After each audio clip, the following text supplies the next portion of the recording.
May 2021 and continuing through February 2022.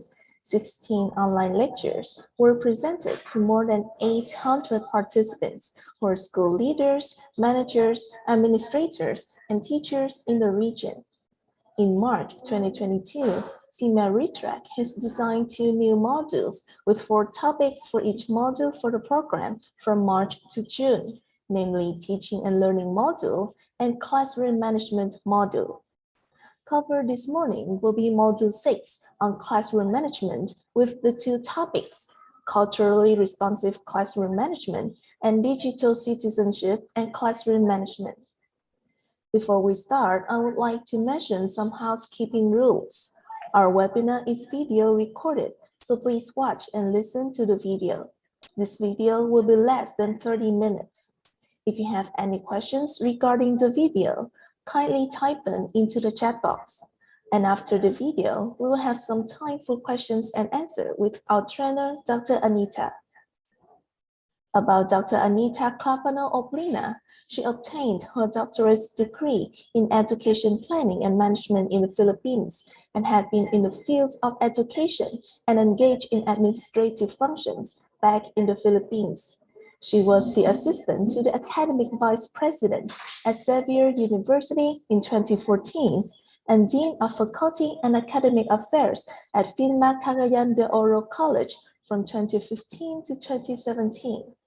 In 2018, she came back to a senior education specialist who has been working in the field as a curriculum developer, instructional materials designer, trainer, researcher, and lecturer. She is very passionate about advancing the leadership and management skills of the school leaders, managers, administrators, and teachers in Southeast Asia. Before turning over to our trainer, I would like to request everyone to turn on your camera for a photo shoot.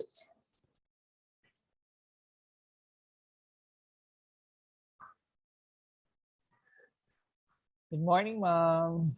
Good morning, everybody. Good morning, Miss Chow. Good morning, Miss Chow. Good morning. Good morning, everyone. Yes, hello, good morning to everyone. Good morning to all. Good So now morning, we will Dr. Oblina. Good Morning, Now Ma'am. we'll take a group Morning, photo. Good morning po. Good Okay, morning. so for the first shot, Morning. for the second shot, and for the final shot.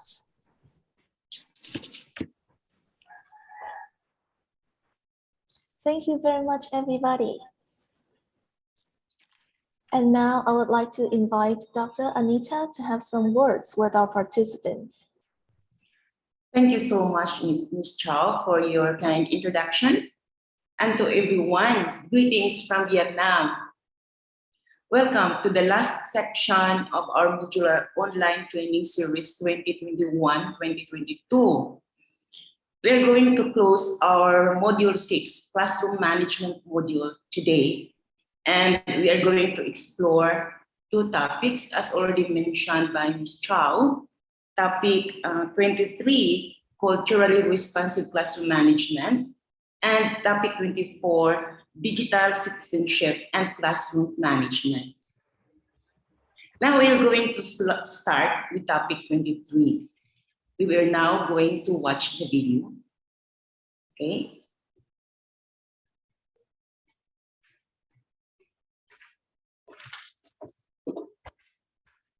My warmest greetings to everyone.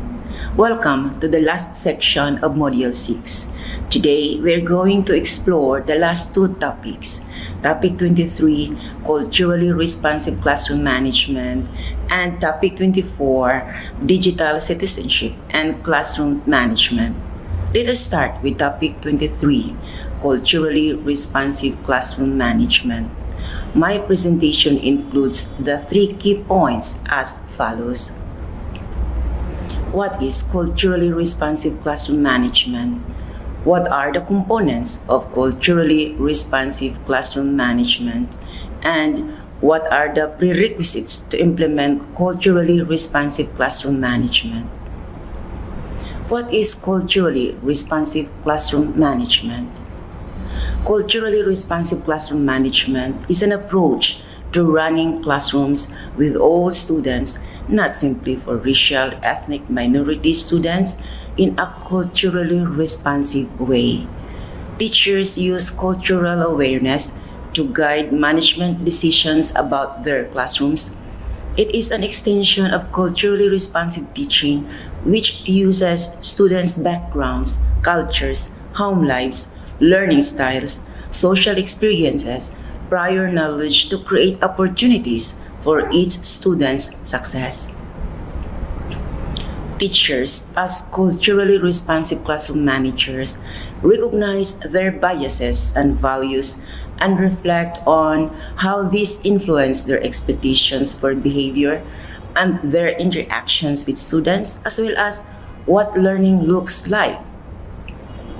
They recognize that the goal of classroom management is not to achieve compliance or control, but to provide all students with equitable opportunities for learning. And they understand that culturally responsive classroom management is a classroom management in the service of social justice. A key principle of culturally responsive classroom management is explicit instruction about rules delivered in a caring way. If students fail to adhere to a rule, contact is initiated in a caring fashion. Instructors should consider that children do things for a reason and that it is the instructor's job to determine the reason. Is it due to a culture clash?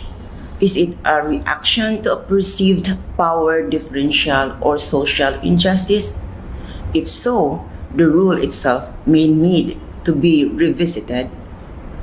It is but fitting to dig deeper the culturally responsive classroom management. This takes us to the second key point of my presentation.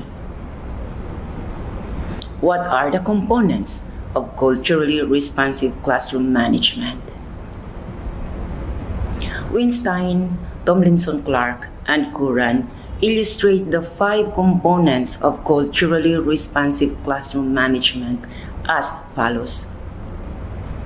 Component 1. Recognition of one's own ethnocentrism and biases. Component 2. Knowledge of students' cultural backgrounds. Component 3. Understanding of the broader social, economic, and political context of our educational system. Component 4. Willingness to use culturally responsive classroom management strategies. And Component 5. Commitment to building caring classroom communities. Component 1. Recognition of one's own ethnocentrism and biases. Multicultural competence is directly related to an understanding of one's own motives, beliefs, biases, values, and assumptions about human behavior. Within this learning environment, personal and professional assumptions and biases can be challenged, and cultural content can be explored.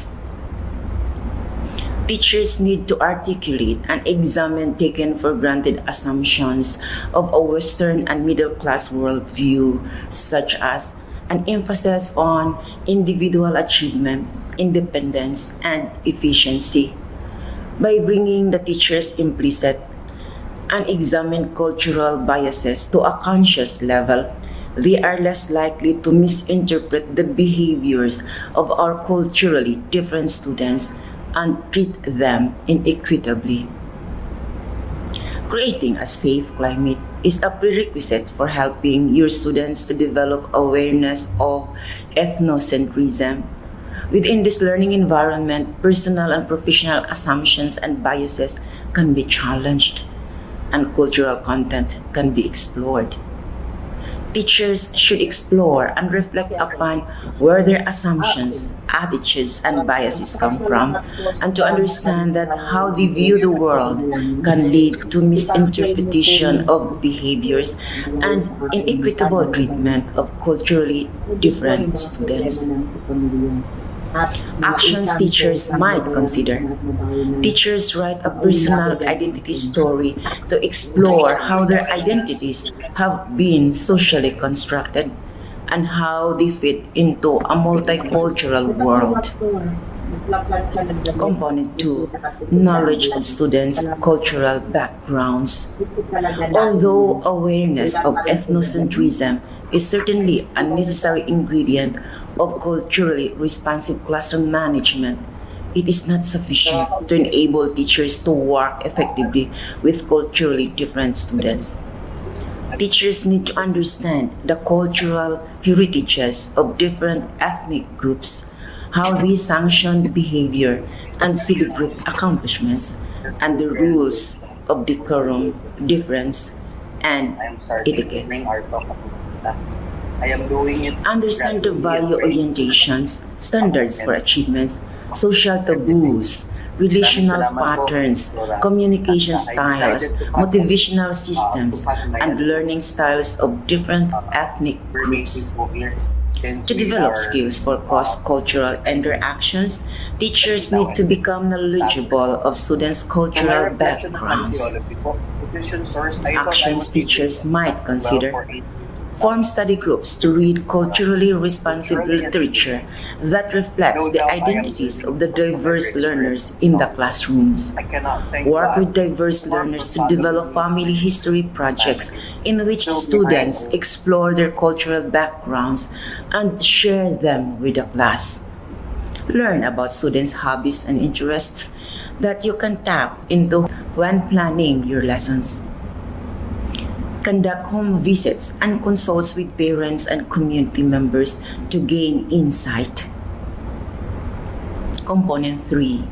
Understanding of the broader social, economic, and political context of our educational systems. Teachers need to understand that the educational enterprise reflects and often perpetuates discriminatory practices of the larger society. They need to become aware of the ways individual prejudices based on the forms of dominant groups become institutionalized.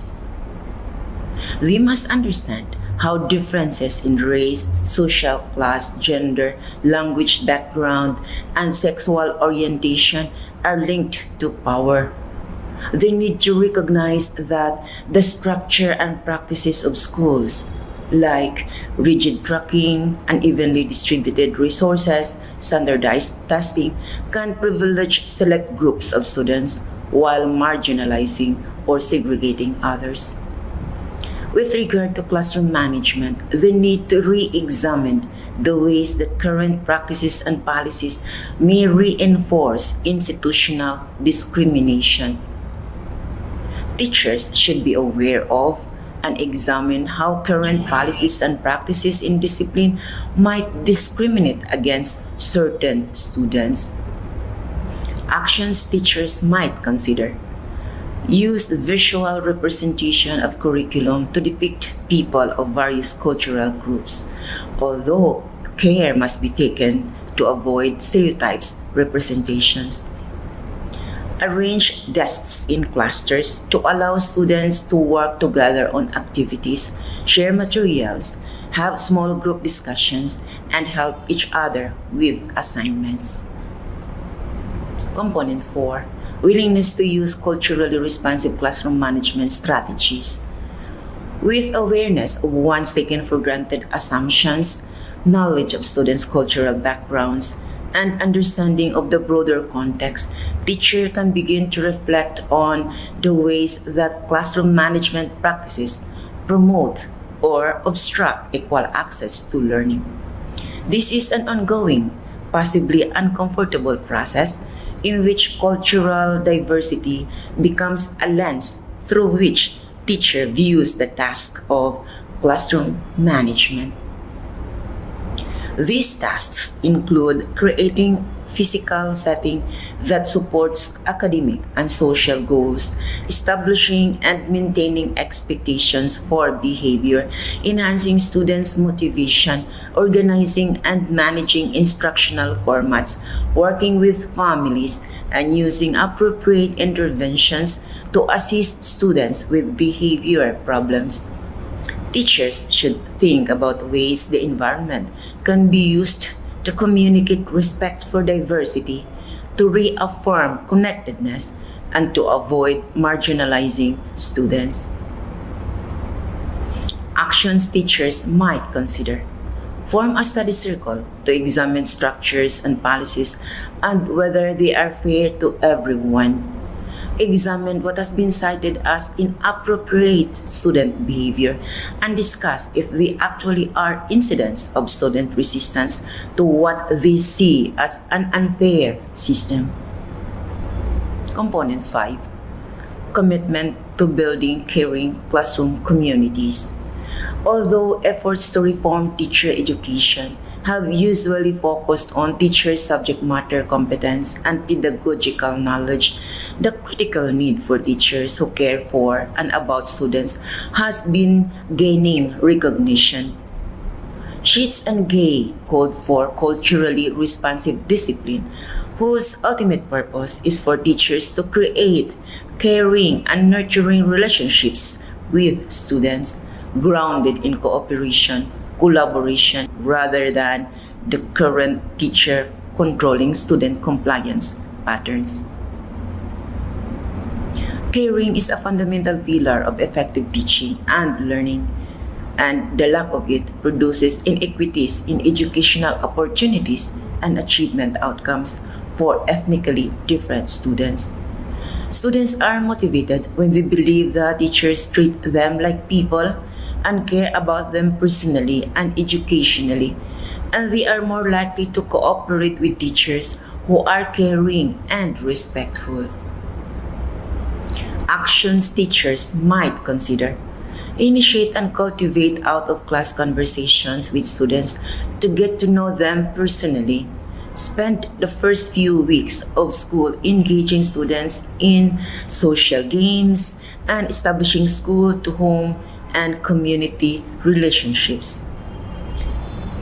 These 5 components of culturally responsive classroom management are intertwined to ensure that learning is engaging and transforming. The next question in mind is how to implement culturally responsive classroom management. This brings us to the last key point of my presentation. What are the prerequisites to implement culturally responsive classroom management? Weinstein, Curran, and Clark illustrate 5 prerequisites that are essential to implement culturally responsive classroom management. Step 1.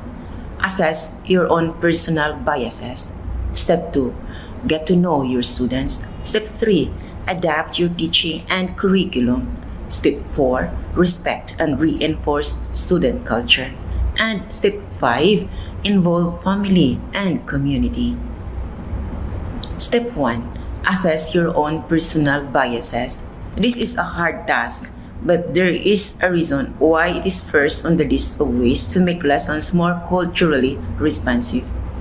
As educators, we must first acknowledge the institutional inequities that exist, then each take a hard look at our own personal biases.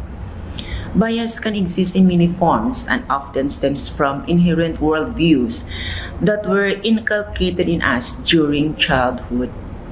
Our beliefs and biases are also shaped by our education, family, friends, and peers, and may take many forms such as religious, gender, cultural, academic, or something less consequential as clothes, food, or size, among others. In an educational setting, teacher bias is often a very real issue. We see it regularly in classrooms in which a student perceives the teacher as being unfair or that grading practices are not consistent from one student to another. This perception may or may not be accurate, and being unaware of our biases may influence pedagogical decisions. For example, teachers may lower expectations based on students' culture and or race. Unconscious biases can also contribute to flawed thinking.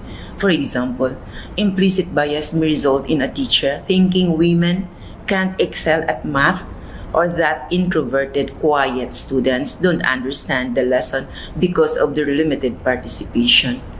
Being cognizant of the fact that we all have biases will not change them, but it may help us make more informed decisions and value differences from various perspectives so we are not perpetuating inequality. Step 2. Get to know your students. Learning about our individual students is critical in how we design our curriculum and deliver it. As instructors, it is our duty to learn the behaviors, backgrounds, and challenges our students face so we are better equipped to address them. An effective way to learn about students is to break the ice with them in the first few class meetings. This can be accomplished by brief survey questions, student inventories, interviews, or questions that can be tailored to be increasingly sophisticated depending on student level. Questions might include information about students' likes and dislikes, personal interests, responsibilities outside of school, and especially their opinions about courses and or teachers that they have perceived to be effective or ineffective. The more we know about them, the better we can empathize with their situation and provide them with assistance. Step 3.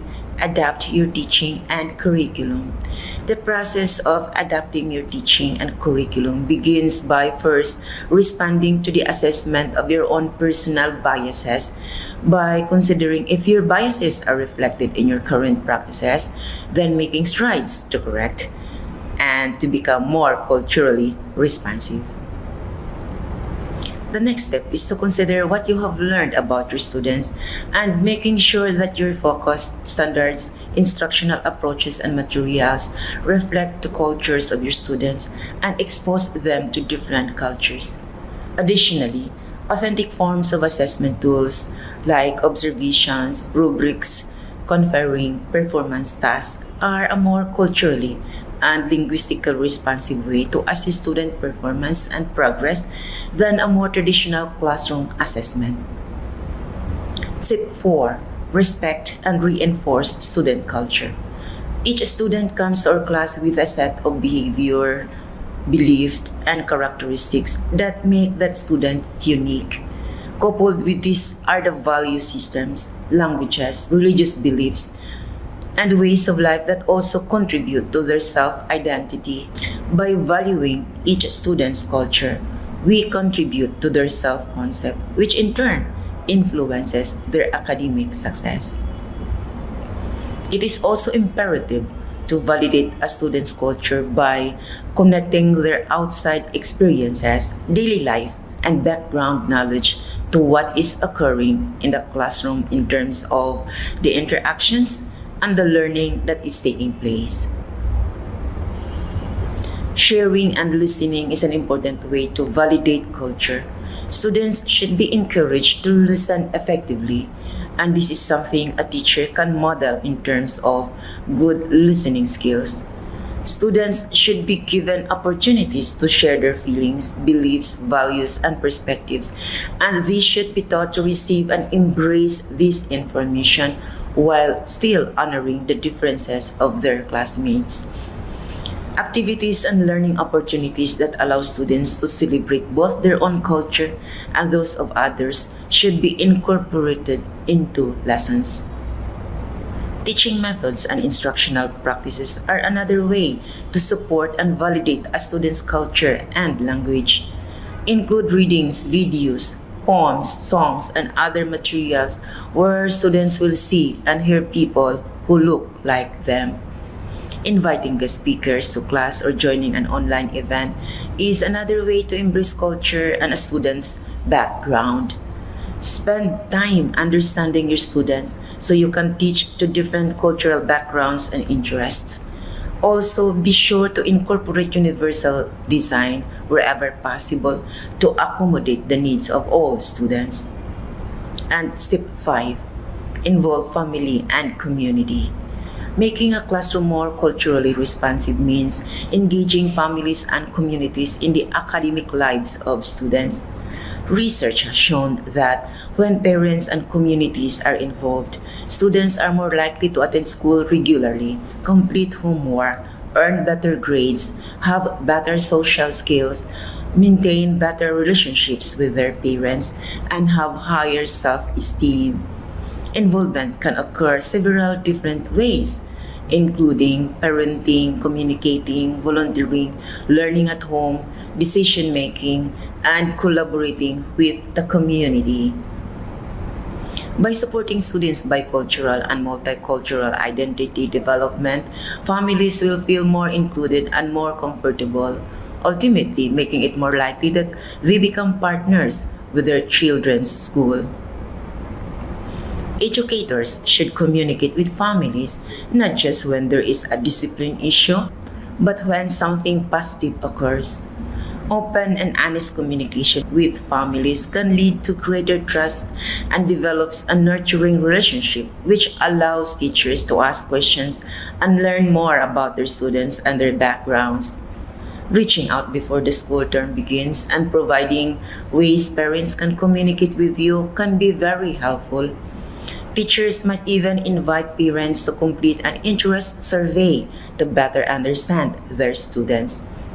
Dialoguing with parents about community or support resources to strengthen schools can not only lead to increased awareness, but can also build the community relationships that are necessary to support students.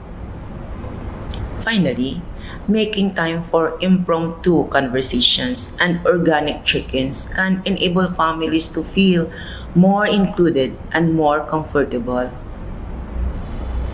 I have just shared with you the 3 key points of my presentation, and I would like to leave you with a few thoughts.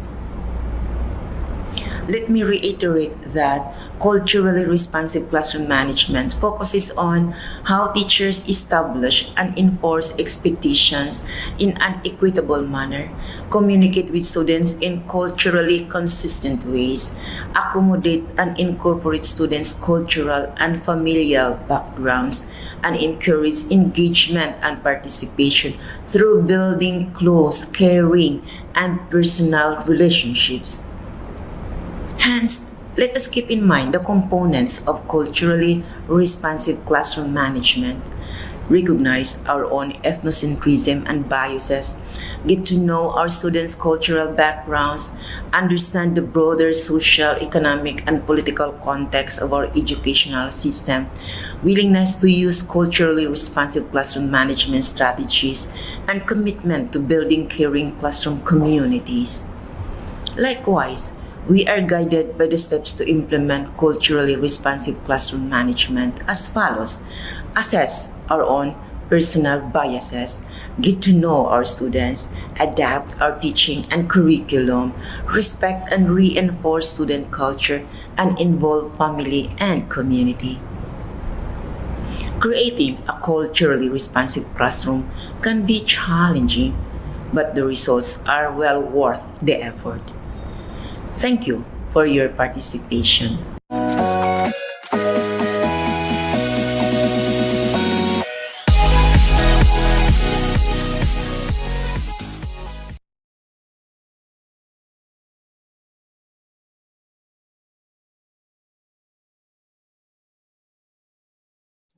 We have just finished watching the video, and now we are going to have our question and answer and our sharing of ideas and thoughts and experiences about culturally responsive classroom management. Ms. Chow? Yes, now we invite all of our participants to maybe unmute themselves, raise their hands, and to directly have a discussion with Dr. Anita.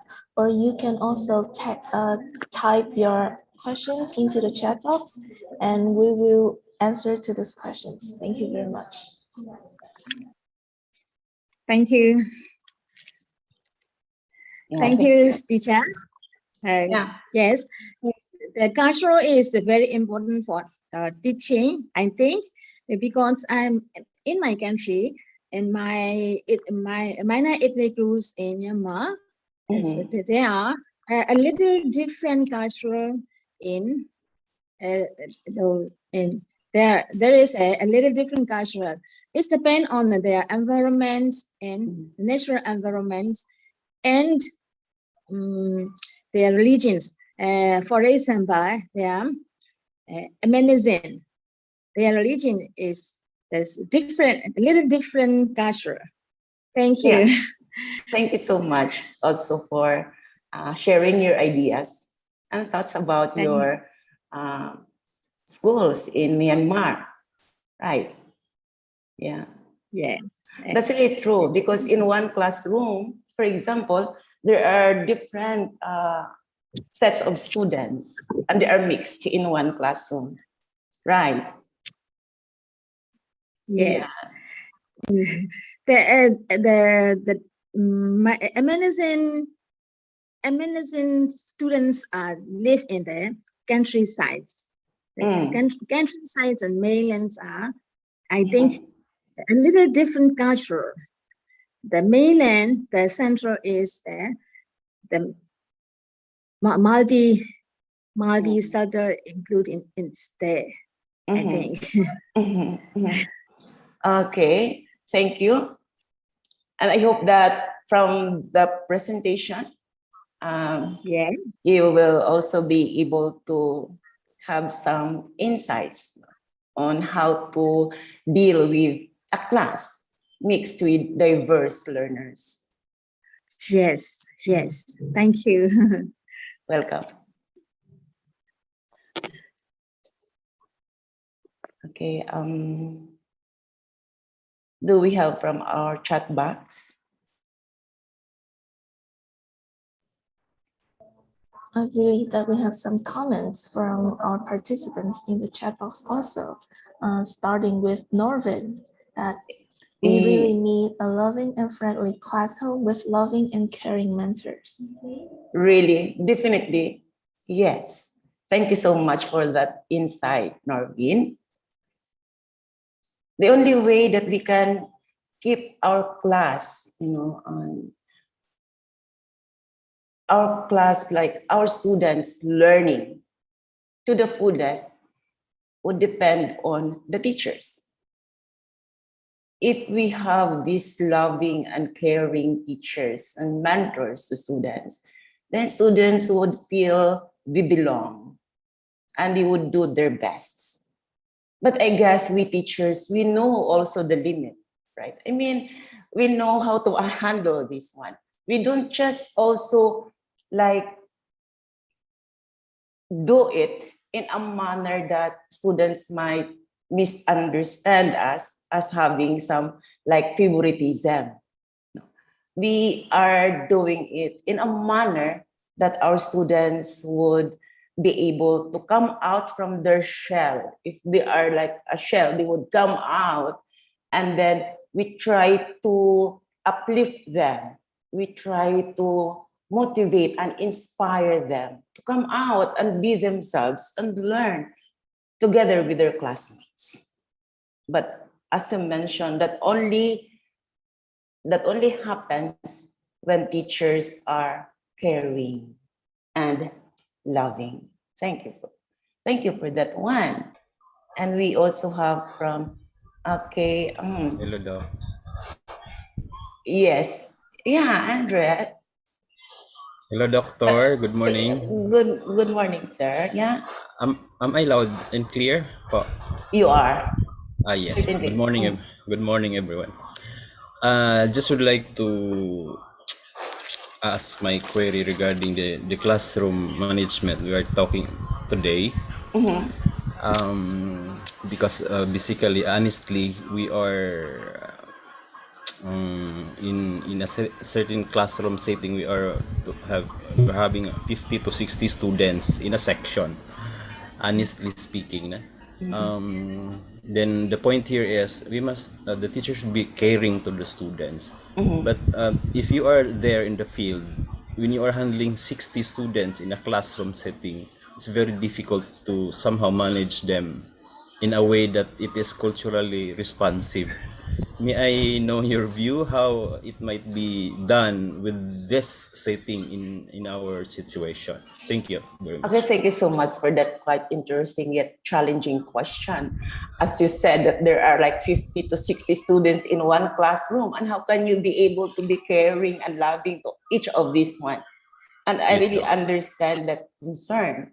But as we listen to the video, one thing that I pointed out there is that the key principle of culturally responsive classroom management is about implicit instructions, or not really implicit, but explicit instructions about rules. We have these guidelines and rules in the classroom. Because, For a while, Doc, yes.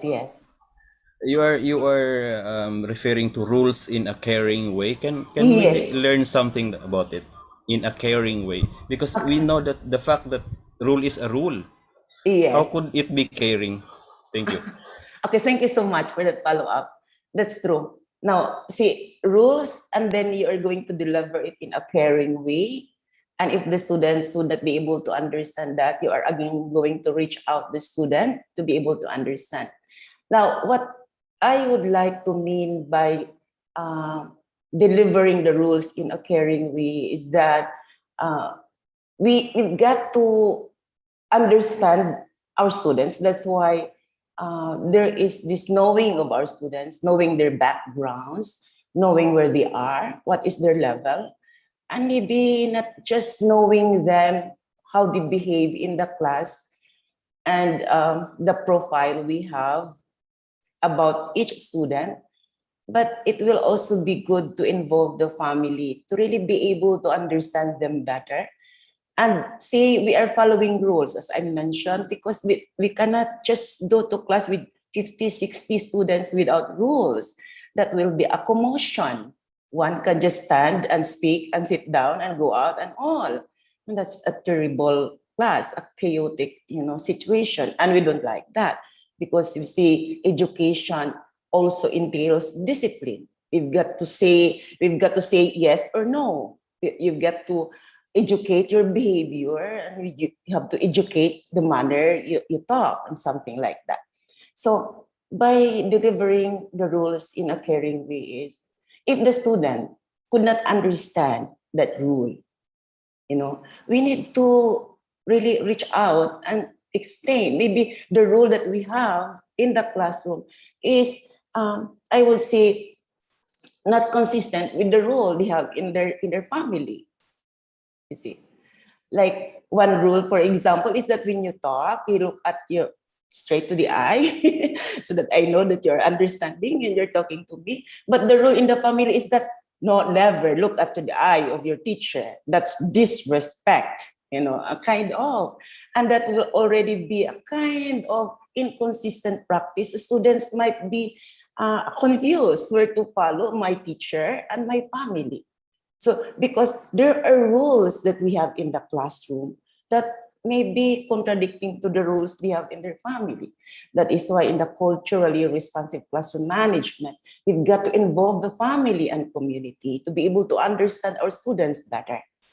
And so when we understand our student, so this is really inconsistent of the family practice.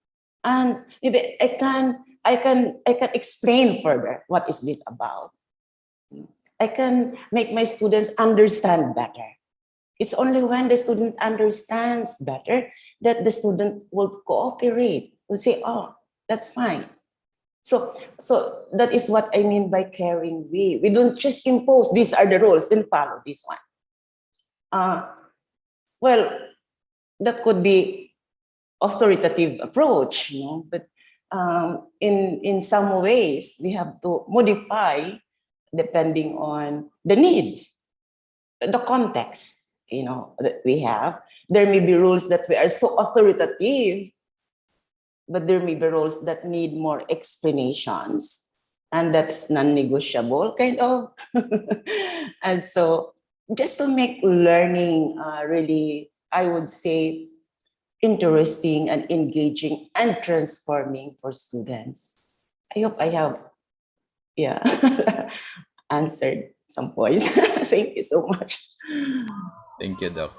Okay. Yes, Dr. Anita, we're having Mr. Northern raising his hand, so I guess that we could invite you. Okay. Yeah, Mr. Norvin, please come forward. Thank you, Doc, for a very engaging and refreshing shared topics for the Thank you. educators. And this is what I noticed in terms of component 5 that you shared that talks about family and community. In my teaching for several years, I guess 3 decades and 2 years, that I noticed that the more the parents will engage in the school activities, the more their students, their sons and daughters will be successful in their endeavor in education. And this is in this context that we would say that as teacher, we need to consider second parent as stipulated in the Magna Carta for public school teachers. There we can really share and since out, give the students belongingness that they really belong to that classroom without prejudice. More than we're second parent and we can really understand student. But I am learning more about your shared topic, the biases, and I would like to really ask for a research about this because actually not all teachers having this, but maybe some, and this is a good springboard in which we can share also to our commenters to possibly engage, explore, and experience deeper about this topic. Thank you. Well done. Thank you. Congratulations. Thank you so much for your insights and for your inputs. Yeah, that is true. If you notice in the presentation, the recognition of ethnocentrism and biases as the first component, of classroom culturally responsive classroom management. First component, recognition of our own ethnocentrism and biases. And that is seconded in the tips to promote culturally responsive classroom management. We said here, like, know our own personal biases. That's really very important because we can never implement culturally responsive classroom management if we have our own personal biases and assumptions and ethnocentrism. I'd like to mention about ethnocentrism. Ethnocentrism is a notion that we believe our culture is superior than anyone else. I have a better culture. Your culture as ethnic minority is not good. Mine is better. I am educated. I have this. That is ethnocentrism. Do we have that? We have to recognize and examine our own. Maybe we have, which is, I also explained, maybe inculcated in our childhood, or maybe in our education, or maybe from our friends, our peers, and all. And we've got to examine ourselves before we will be able to implement a culturally responsive classroom management. And the second thing that I'd like to mention, it is very, very important, that is also found in the component and also in the tips, that is know the background of our students. And the tip that one of the tips, the number 2 tip is that we should know our students. So again, repeated, these are very important factors really to really be able to be culturally responsive classroom managers. Thank you so much for that. I acknowledge your sharing about, going to communities, involving family and communities, especially families, in the process. That would really make a big difference on the students' academic performance. Thank you. Thank you very much, Do. Okay.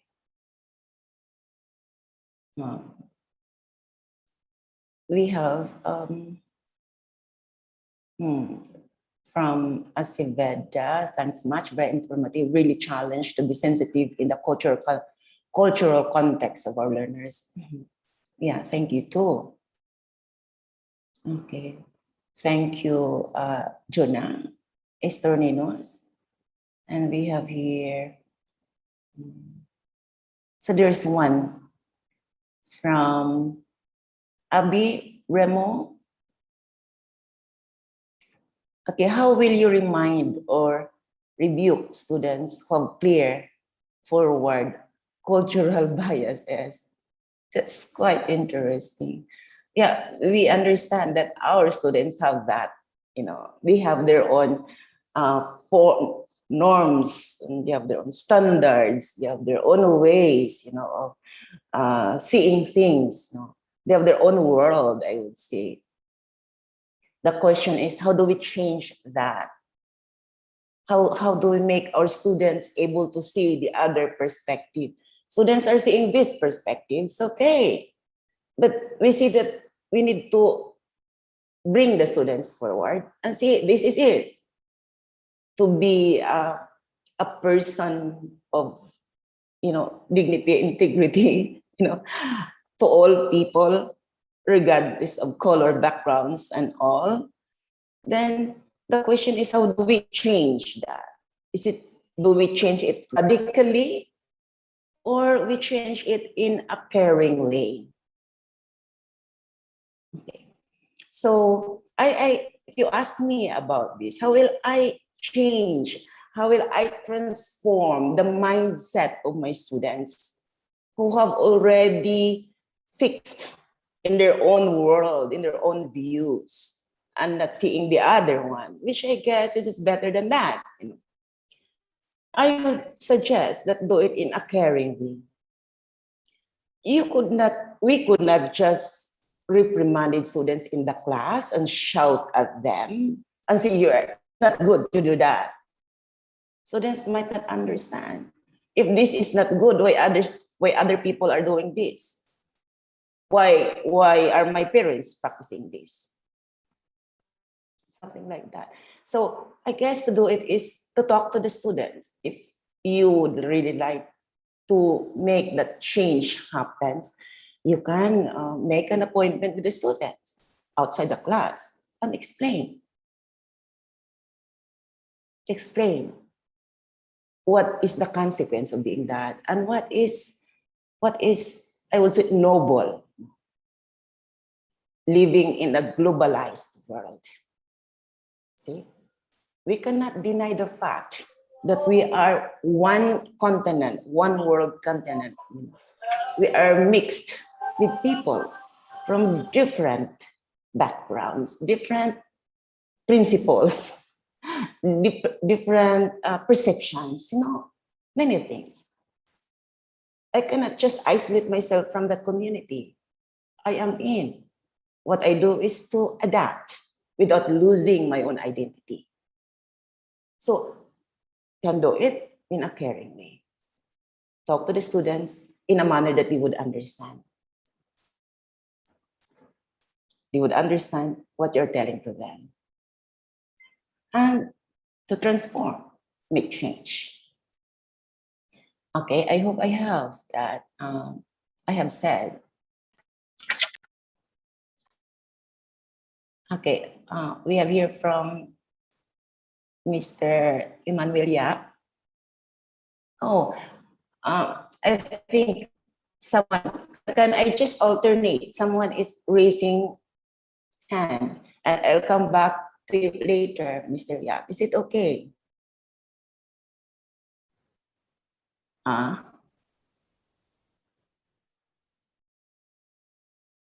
Okay. I understand. It's an insight. It's not really a question. Okay. Okay, but I will come back to that later. Miss Chow, Yes, we're do you have having Miss Vivian? Miss Vivian. Yes, we would like to invite Miss Vivian to unmute yourself, please.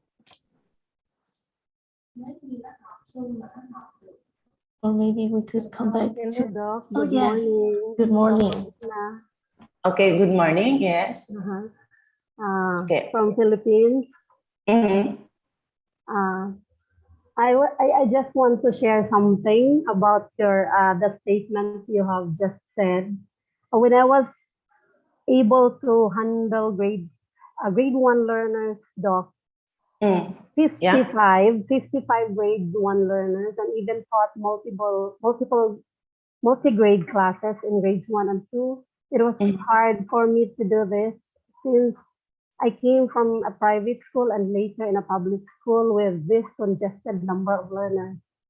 So what I did, I used the strategy you have mentioned a while ago, the explicit teaching. Mm-hmm. Yeah, the I do, which I modeled, we do as the guided practice, and the you do, which is the independent practice of learners with my supervision as loco parenti. But I believe, Doc, that the teacher is the best medium in the classroom with her routinary activity, with this classroom management, and with this collaboration with parents and other stakeholders.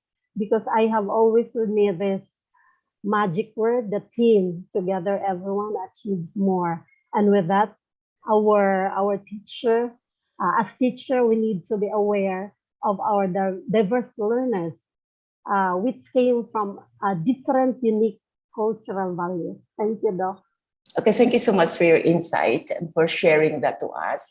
That's right, really right. And I certainly, definitely agree with you that teacher is the best medium, of learning. And I'm happy that you were able really to give the best, learning to your students who were congested in your classroom. Indeed, nice thoughts and nice sharing. Thank you. Now we come back to Mr. Yap. Okay, a blessed day, ma'am. Okay, my worry now is that not all our teachers are well prepared in this area of classroom management. I agree. And I believed we need also to consider the cultural diversity of our teacher can in somehow affect our integration of culturally responsive classroom management. Yeah, very deep insight, but I understand really that not all teachers are prepared. Yeah. And I am just thinking right now, before going further to your sharing, I hope that in the curriculum, like in the education curriculum, in bachelor degree courses, for example, in teacher education in particular, I guess, that we have the subject on culturally responsive teaching. I hope there is. I am not now, whereas like in the Philippines, when I left in the Philippines, it was not yet. I don't know now if it's integrated in the curriculum. And I don't know from other countries also, whether that culturally responsive teaching, because in the culturally responsive teaching, I guess the classroom management will be embedded in that course. And the teachers will be able really to have a background of dealing, students with diverse backgrounds in the class, because this is really a big issue, as I mentioned, that not all teachers are prepared in this kind of classroom management. But I suppose that in the meantime, there must be a sharing, there must be a kind of capacity building or professional development about culturally responsive classroom so that teachers will also be guided properly. You see, we cannot. Yes, please kindly wait for Dr. Anita to come back.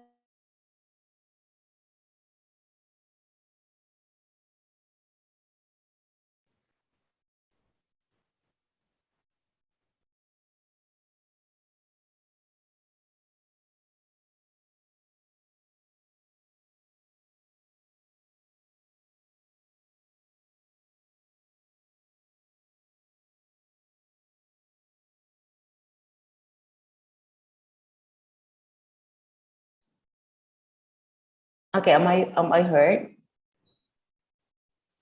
Yes, we No, can hear. Yes, yes. ma'am. Okay, so I lost the moment. Where is that one? I could say. Hmm. Okay, as I said, it will all be good, no, if that will be integrated in our curriculum, in education curriculum. But then, as I mentioned, hopefully there is also professional development about this because this is a need now. You know, we are globally. I would say our classroom is already embedded with different diverse learners, and we that must be also considered. Another thing is that you mentioned, I'm lost. Where is that one? Um, I lost it. Can I, Mr. Yap, can you can you speak out what's the next one? Because I lost the copy. I'm sorry. You mentioned about kindly unmute.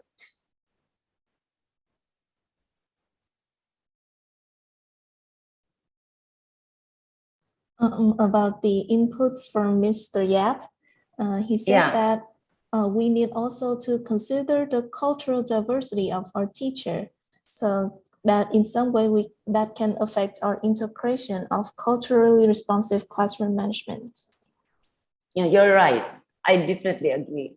We have to understand the diverse teachers from different, backgrounds, different cultures as well. That's right. We have to consider that. And how do we consider that? I guess the thing to do it is to let them know, to let them be aware that their worldviews would affect to their teaching and would affect to dealing with their classroom, with their students. They should be able to know. Unless they know where they are in terms of understanding their ethnocentrism, their biases, and their cultural backgrounds. Only then that you would be able to become a very effective, culturally responsive classroom managers. Mhm.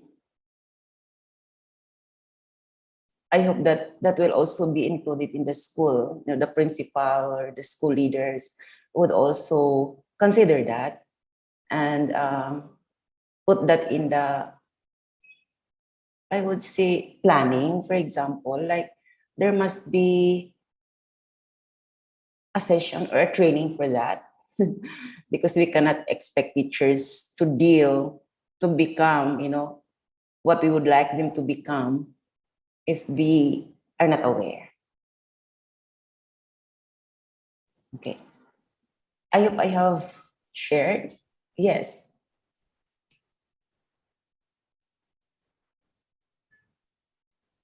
Kindly unmute.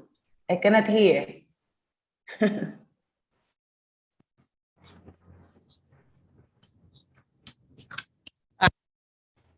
Hello. Hello, hi. Okay. Actually, I would like to thank you for those wonderful insight that you have shared to us, Mom. However, I have another crazy. Mm-hmm. I mean, I cannot sleep if I will not ask you this question. Sometimes I've been wondering if what we are doing here, I mean all the things that we are doing to improve our educational system, I'm so worried that this will goes into pampering our new generation.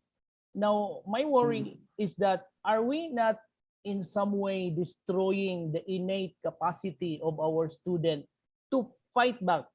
I mean, the resiliency capacity of our student.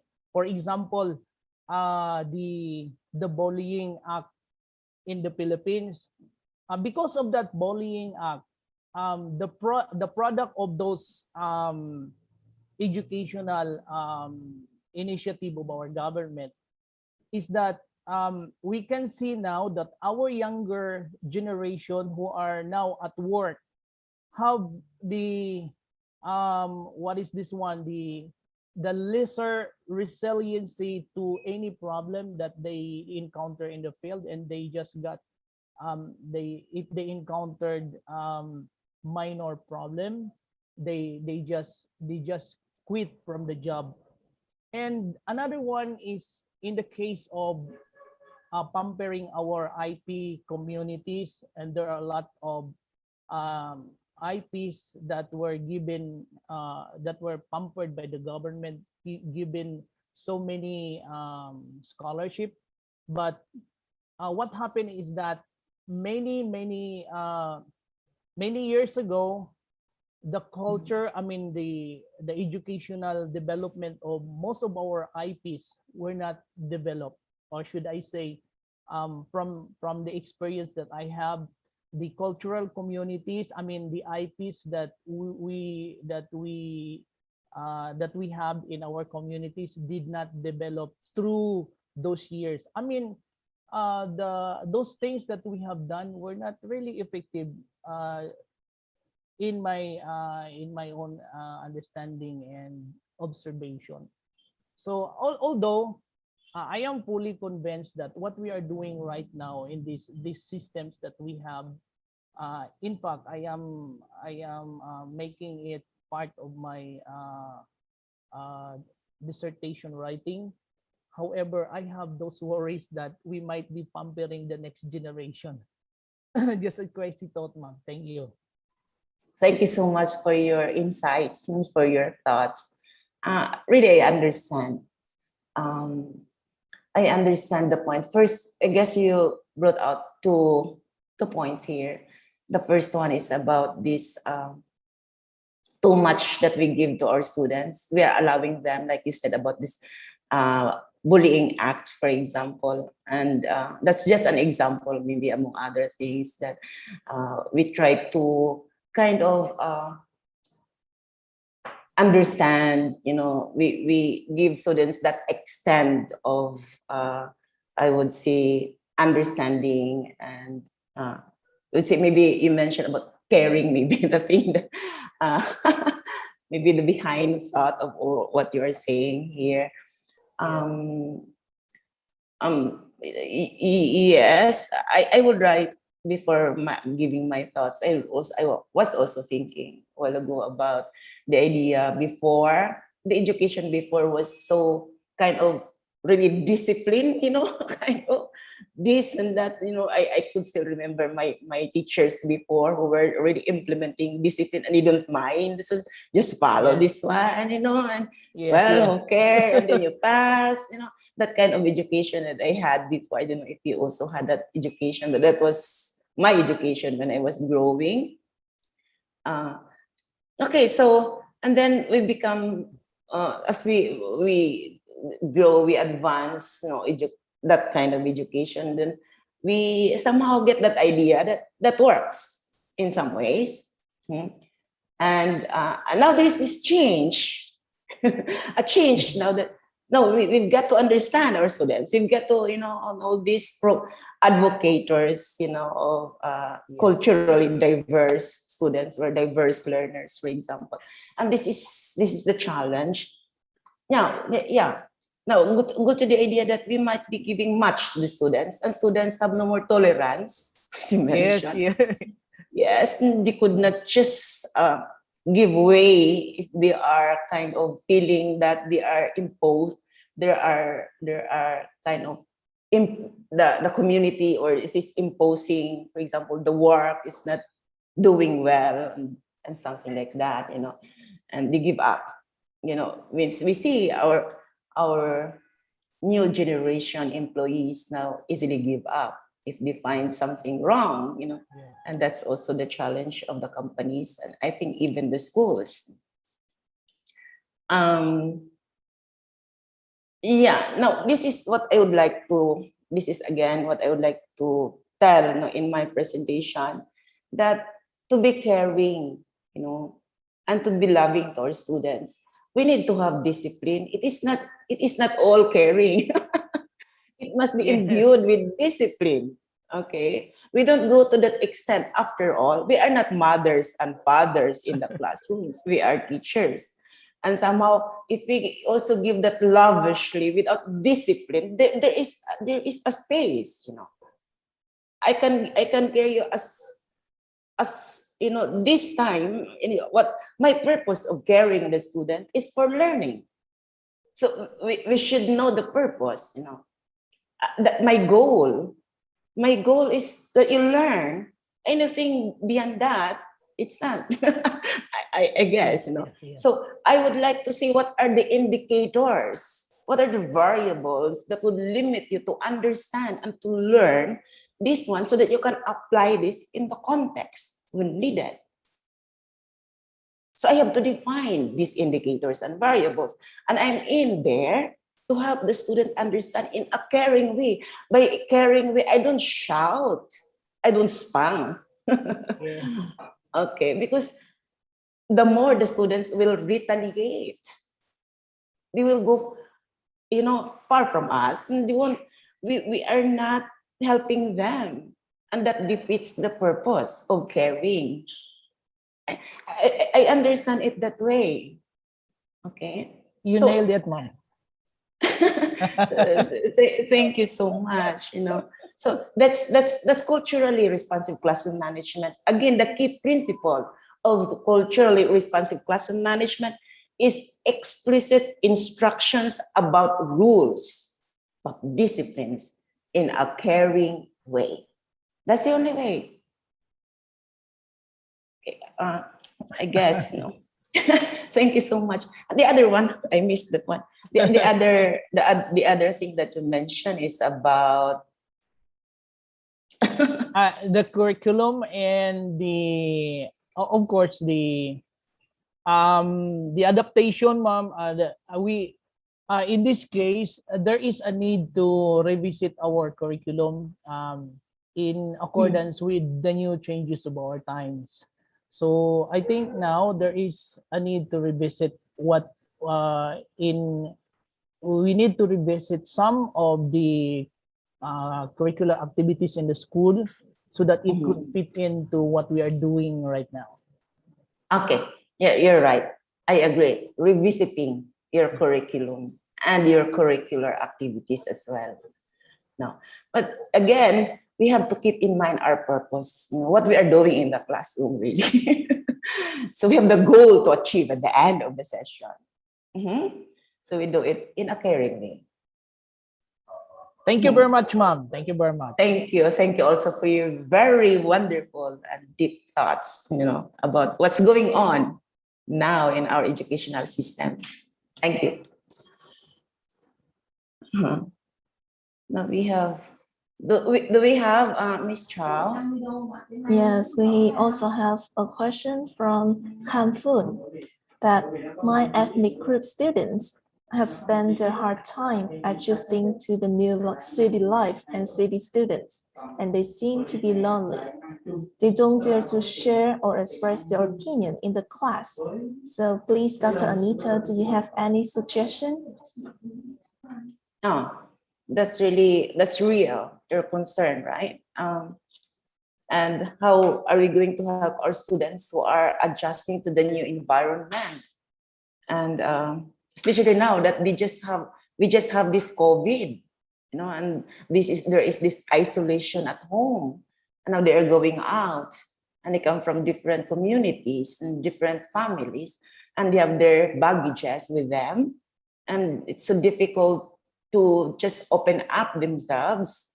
And it would depend now on the kind of students we have. I mean, it's individual, a student now. Each student has his or her own baggage, and to unload that, we need to help our students to be able to let our students be part of the learning community that we are in our classroom.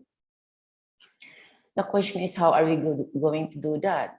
It's quite challenging, really, on the part of the teachers, because that need more time on your part. The question is, are you willing to give your extra time to be able to listen to the student and to be able to welcome the student and then come out from their shell, and then they will be learning and in a manner that they are enjoying, in the manner that they're happy, doing in the class, learning along with the classmates. It needs really that dedication and commitment on the part of the teachers to do that, because I guess one thing that you will be doing there is from many things. Maybe you can have your group activities, probably group activities where you can have your students in a group according to, first maybe is according to their community, if they belong to that community. Before that grouping, you should know your students, where they come from, the background of your students. And there may be first few sessions of really getting to know each other. And then after that, you can group your students and like letting them express themselves in a manner that they would understand each other. And then there must also then be a follow-up for teachers, like individual talking to your students. But again, as I said, it's a challenge, because if you have like 60 students in the class, oh my God, that's really a terrible thing. But you may not be able to do it at one time. You can make some schedule based on your availability, but it's necessary to meet your students and to talk, and talking, like letting them feel that you are there to support each one, that you have this listening ear and welcoming heart. That might help. But as I said, you cannot do it one at a time. You need some appointments, that if you're willing to give extra time for your students, that's impossible. If you have no time and your time is so tight, but possible when you can allow your time to be with them.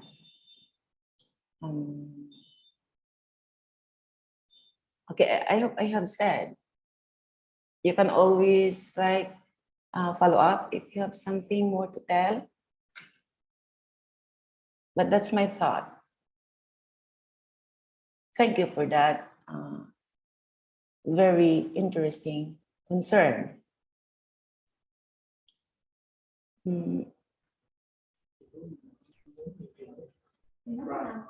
Yes, Dr. Anita, and we have one question from Regina Rose Regidor on how can we possibly do classroom management in the virtual world with our students?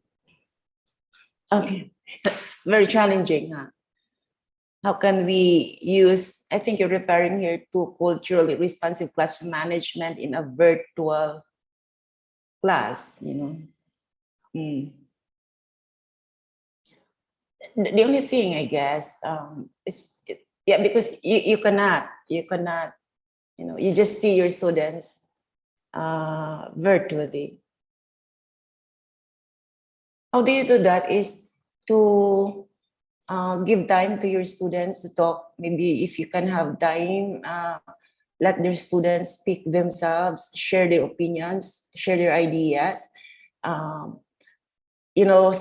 Some of us, maybe teachers, are not aware that we only focus our attention to a few students, some students, And maybe there are students that are left behind, that may not be given the chance to speak or not even have the chance to, to see something or, yeah. So the idea here is that to be culturally responsive classroom manager is to allow your students to speak out so that no one of your class is left behind.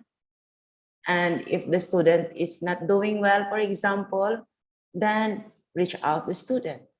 If the student is not talking, not participating, you can always reach out the student and find out the reason.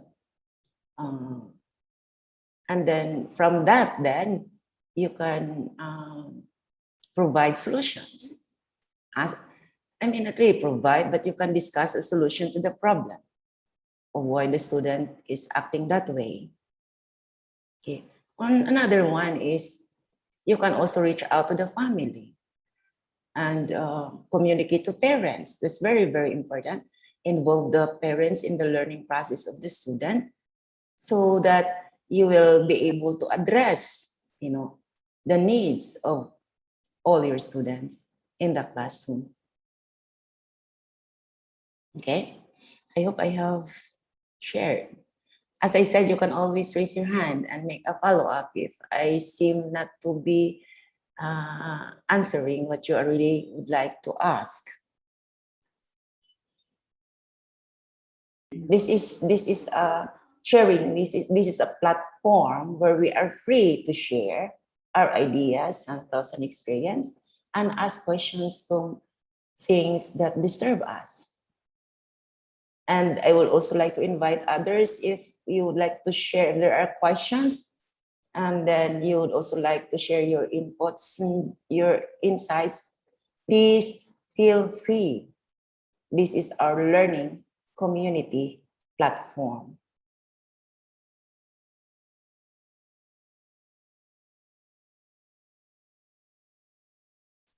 Okay, and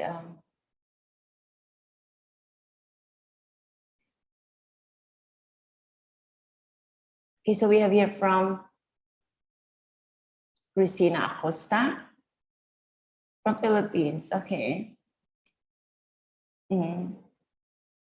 It is important that we really, okay, thank you, Mom, for sharing this info. Okay, welcome.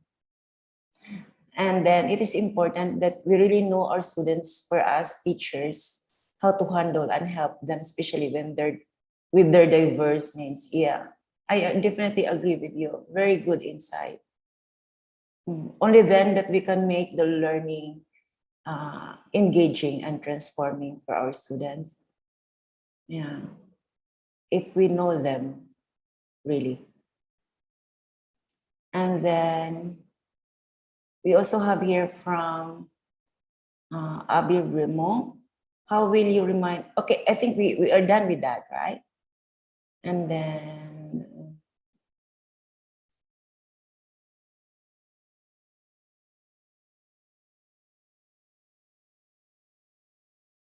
okay, so we have from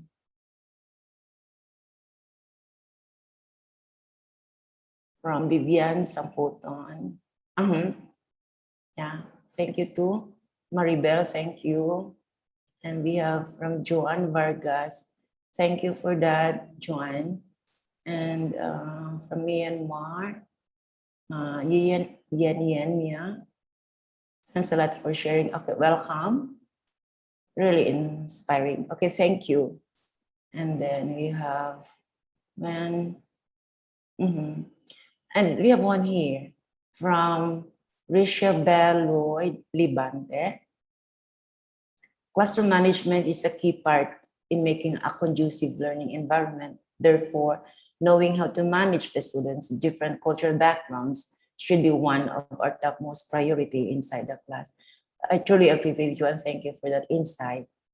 And we have here from Rosario Galorport. Thank you so much for such a very informative sharing. Thank you too. A good teacher knows all his students squarely, okay? To know exactly their learning needs and starts teaching from where they are. Okay, I definitely agree, truly agree with you. And thank you for that thoughts and for sharing your thoughts. And from Charlene Sarwin, thank you so much for, okay, welcome, thank you. And from Mr. Emmanuel Yap, I'm fully convinced from your discussion that there's a need to reconsider our curriculum through adaptation of these changes of our times so we can effectively implement CRCM. I think school leaders play a very important role in this task. We also need the support of our community, as it was clearly said. So effective school leadership, effective communication and connections might be the priority. I definitely agree with you. And hopefully school leaders will really act on this, because this is the call of the time. And there must be action on this. Thank you again. And we have from Pierre Lee Herbias. Yes, agreeing to Mr. Emmanuel Yap, yeah. Okay, and we have here from Rivia Tiza, I'm sorry, Terza Saad. How do we inspire and motivate students to realize their maximum potential if some of their needs aren't being met, especially during this time of the pandemic? Okay, just like what they say, students must get a master before they can go to the bloom. Yeah, like master, like the needs, the basic needs of the students before we can go to the academic needs of the students, develop their academic aspect. Okay. How can we do that? Okay, I'd like to just mention, to stay a while of this. How do we inspire and motivate students? In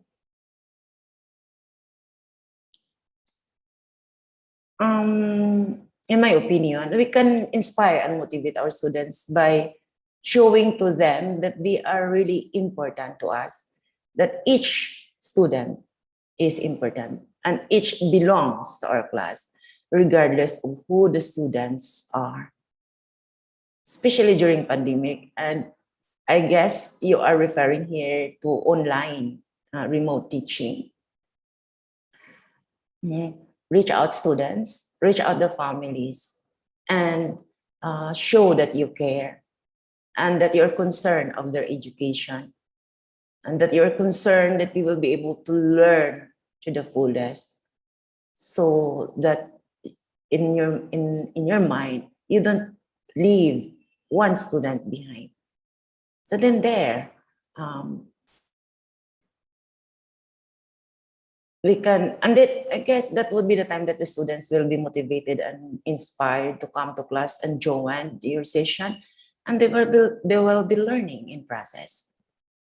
Now, if they are in the classroom, the more, because in the classroom you can really talk and you can observe the behavior of the students. Like, for example, if the student is aloof, alone, and won't join to the class with the classmates, that must be something, I mean, to be addressed. And then there, you can reach out the student in a caring way, with the purpose that the student will be able to learn better. Okay. Now we have here from Tin Mar Lewin. Please discuss the differences, culture between the regions and different locations. I guess what you are, I don't know if I'm correct, but what I understand in your statement is that I'm going to discuss the difference between culture and religion. I don't know if I am correct. Am I right? Differences between culture and religions. Now, basically, when we speak about culture, we are referring to the practices. Culture is bigger. It's broad. Okay, because culture is the lifestyle, lifestyles, the practices of a certain community. When we speak of lifestyles, that would already include their beliefs, their religions, I would say, their belief about family, culture is embracing, that's embracing. Within that is already we have this religion, because my lifestyle is, I would say, imbued also with my religion, because this is what my religion says, so I will act this way. So that would, now again, culture, the word culture is so broad. We have this global aspect of culture. We have this regional culture. We have this national culture. We have this family culture. Yes. And we have this peer culture. So we even in the family, for example, we, like me, for example, a Filipino, the Philippines, for instance, we have different families, within that country, within that community. Each family has a very specific culture that might be different from the family's other family culture. I hope you understand that. I mean, I hope you get what I am trying to say. So I would say religion is a part of that culture. Okay. Yes, Doctor. That makes up that culture, that lifestyle, that practices that our students are having. They act this way because this is what they believe, and the religion says that this is how to do this, how to act, in a particular context, for example. Okay. Yes, Doctor. So, Thank you, Doctor. Okay, welcome. Okay, so we have from Kenneth, very inspiring discussion. Thank you so much. And we also have here from Duroha, Marvis Elaine Duroha. I believe it is equally important and is actually doable to intensify these practices as early as kindergarten or early childhood programs. Yeah, you're right. Thank you for your thoughts. I agree. And I'd like to acknowledge also Ms. Biping for your thought, and for, I don't know this one. Samsung SM, welcome. And we have Marcia Igualdo. Okay, I acknowledge her. Thank you too.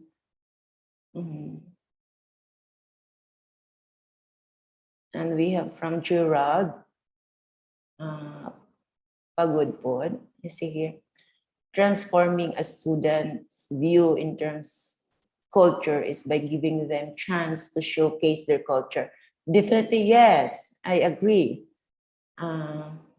As facilitator of our class, we always have that opportunity to introduce to our students how important to understand other culture. Our students will always live by rules, and with these rules, we can help our students understand their classmates' culture. Thank you for that thought, and thank you for sharing your thoughts. This is a thought that I always share to my students who are taking education courses. Very good, well done. Thank you so much also for sharing that to us, and we also benefit from that sharing. And we have here from Maria Teresa Malaborbor.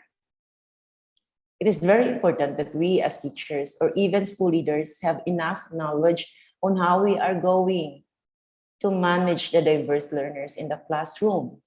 We need to contextualize and localize our pedagogical approaches so that we become responsive and supportive mentors to the needs of our learners in their own perspectives. Well thought. And thank you for sharing that. So nice, interesting, and very impressive. Thank you. And definitely agree with you with that. And now from Rochelle Apari, teachers must have the knowledge on how to manage learners with different behaviors. True. Thank you for your insight. And the question is, how do the teachers able to get this information, this knowledge, for example, to be able to manage learners with different behaviors, different needs? I guess being teachers, we need to be explorative. We need to invest time to be able to really understand. To what I would say is to have this kind of independent learning. We need to get out from our room and then maybe do research on how we will be able to manage our diverse learners. This is available online. We can make research, or we can talk it among our colleagues. Sharing with the colleagues, really is quite important also. I wonder if there is this learning community, professional learning community in your own school, where teachers are going to gather regularly and share their experiences, their challenges, and their best practices, like in classroom management, and learn from one another. It could be, I think, very good, I would say, good thing to do, to be able to give our best to our students and to manage our diverse learners effectively. And we have here from Privya Terzaza, if you apply such ideas to education in the Philippines, some of these concepts become overly idealistic rather than practical and realistic. I can state that all of these are feasible if you have 20 students or fewer, but if they provide a barrier for teachers who are responsible for 8 classes with 400 plus students. You are really right. It's quite really difficult and very challenging, and we might say quite impossible if you're having this much students, overloaded number of students in one classroom, and to be able to do it and to be able to implement this, we might think this is idealistic and not realistic. Yeah, but I would always say that there is a possibility, and that could be doable if we are going to do some planning. I mean, there must be a strategic plan that we are going to prepare before we will implement, what we would like to implement in a class, in a huge number of students in a class. Everything is, I guess, possible once we do it strategically. That will again take much time of the teachers. And if you don't have that much time, because you have 400 plus students, it would now be depending on your hand on how you do it.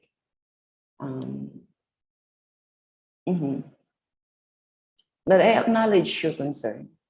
But again, as I said, strategic plan will come along if we make a difference. Thank you. And we have here from Gerald, culturally responsive teaching is now a great way to help our future educators become effective teachers. This course provides knowledge on fundamental belief in the ability of all students to learn, wide range of curricular content, dynamic instruction, and community involvement. This shows activities and practices affect to diverse learners.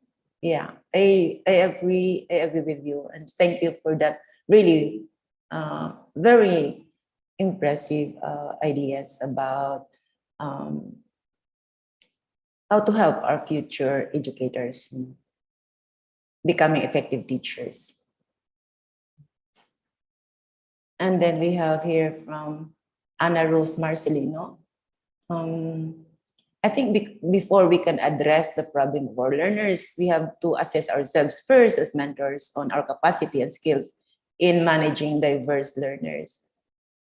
Yes, that's why we need to understand first. That's the tip one. Understand our own biases, personal biases, and component one, recognize our own ethnocentrism again and biases. It's only then that we'll be able to make a difference in managing our diverse learners. And I definitely agree with you with that, with your thoughts. And we have Alvin Polhenshaw in our school, Southern Baptist College, Philippines. We do have subject, teacher and community, school culture, and organizational leadership, which integrated into various curriculum in teacher education. Fine, very great, and thank you for sharing that with us here. That can be a very good insight and maybe consideration for those who are with us today. Thank you. And we have again from Maria Teresa Malaborbor. I agree. Okay, this is a conversation between Mr. Yap, that our teachers also have different beliefs and cultural backgrounds. With that, I think as school leaders should conduct training or conduct research about the culture and beliefs of the teachers. Well, that's a very nice, interesting suggestion, so that it will help the school as a whole to have or implement a program that will cater the diverse needs of the learners. Congratulations, a very good idea. You can conduct research about that, because then there you have this evidence base to start with your training and whatever to be able to help out the teachers to manage diverse needs of the learners. And we have here from Christina Abigail Tambal. Okay, thank you so much. Okay, thank you too for being with us here. It's true, love, care, and respect are important factors in classroom management. It goes a long way in terms of inspiring and motivating students to learn and achieve their full potential and go on despite the challenges in life. I definitely agree with you, and thanks for sharing your thoughts with us here. And okay. So registration link, I think that will be answered by our Ms. Jimenez, that will be answered by our moderator. Okay, you're right, from Sompoton. Our goal at the end of the day must not be defeated, since our competency is non-negotiable. Yes, thank you for your thoughts. Okay, thank you so much for very good. Okay, thank you to Miss Kangpo. I don't know, but I'm sorry, Kangpo name. Yeah. And we have, I'm waiting for the link. Okay, we have here a great topic. It's really relevant to our current education system amidst pandemic. I really love listening.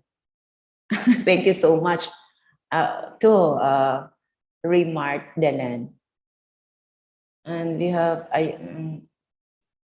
Javier Ayunan, very grateful to be part of this very productive and informative discussion. Kudos. Thank you so much. Welcome. And we have from Sherry Ann Orculio. This is the reason why I'm eager to participate in webinars such as this, because of the timely and relevant topic essential in molding our learners and improving our teaching approaches to be able to deliver the best quality education. Very good and well said, and thank you for sharing your thoughts with us. And then from Norvin, yes, cultural differences should not separate us from each other, but rather culture diversity brings a collective strength that can benefit all of humanity, particularly in education. Well said. Thank you for sharing that thought with us. Okay. And we have from Esther Minos Juna. Thank you so much for the opportunity to learn something new today. Thank you too, and welcome. Welcome. And Ken and Win, thank you so much, Doctor. Very good presentation. All teachers should have all this knowledge. Thank you for your thoughts about our presentation today. Okay. And also, Melvi, thank you too. And Sheila, thank you. It enlightens me while serving IP students in an IP school. Thank you for sharing. And from the Liwaguita, I came upon a very good material that is related to our topic in this webinar, and which I constantly refer to.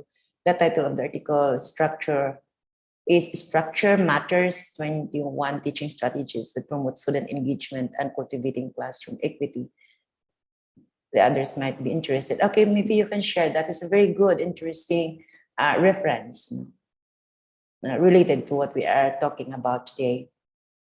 And we have here from Mr. Iman. I realize now, ma'am, that maybe the absence of specific strategies in dealing with cultural awareness and adequate support is a major challenge. Yeah, you're right. And I agree with you too, that there must be specific strategies about cultural awareness. And that is a challenge, which I guess that can be talked about in the school, so teachers can meet together and discuss about it. And each one, and maybe before the discussion, group discussion among teachers, that can be an assignment. They can do research on that. And upon coming to the meeting or to the conference or to your discussion platform, then each teacher might be bringing some strategies with them, and they share it to the whole group, and you can discuss. You can, I would say, sort out which strategies would help maybe make the best, in the learning process of the students and whatever is that. And that might be a big help to teachers and students. Okay, Joy Daquinio, thank you for joining us. And yes, welcome. Welcome. We have here from Alvin Paul Henshaw, teachers need to find ways to meet the needs of all students in the classroom by learning how to support students with different learning styles, cultures, backgrounds, and experiences. Teachers add another layer to a solid cultural responsive classroom management plan. That's well said. Thank you. And nice, really, I appreciate much that you share it here with us. Gerald, thank you, ma'am, for this webinar. Welcome also, and thanks for joining us today. And we have here Marvin Obra. Being a teacher is a challenging job because it's the start of the class. You are tasked to know the background of the learners that includes their culture. Knowing their background will help you identify what teaching approaches is applicable to them. Right, correct. You said it well. Knowing all this, I know that you have the best. I know you have the best and effective classroom management. And thank you, ma'am, for the avenue I learned. Thank you and welcome. You have very good thoughts, and I really appreciate that much. You shared it with us here. Okay, so again, Norvin, this is a substantial topic to be included in our school learning action cell. Well, thank you for considering that. And I'm really happy that it makes sense, in your school, and that you're considering it. Could I possibly have the soft copy? Yes, The soft copy will be given later. Okay, we have Gabi Aris. Hope we can have the copy. Yeah, it will be. You will have the copy. So, are we done? So we have here from Cordero Swandi. I realized that we'll be able to help our learners to reach their full potential. Educators must not only focus on the learning from the books, but also we must give them opportunity to develop their cultural potentials. Well said. Thank you for sharing that insight with us here, Swandi. Okay, now we have here from Adela Openia. Thank you very much. It's very timely. Okay, thank you so much also for attending this session. Okay, now I think we are done. Miss Chow, do we still have something? Yes, I believe that we're done with our topic 23, and now we'll have a short break before continuing with our topic 24. Yes. So what time shall we come back for topic 24? We will be back at 11 a.m. Yes, we'll have a break until 11 a.m. Thank you, everybody. Thank you so much.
Bạn vừa hoàn thành một dự án quan trọng nữa.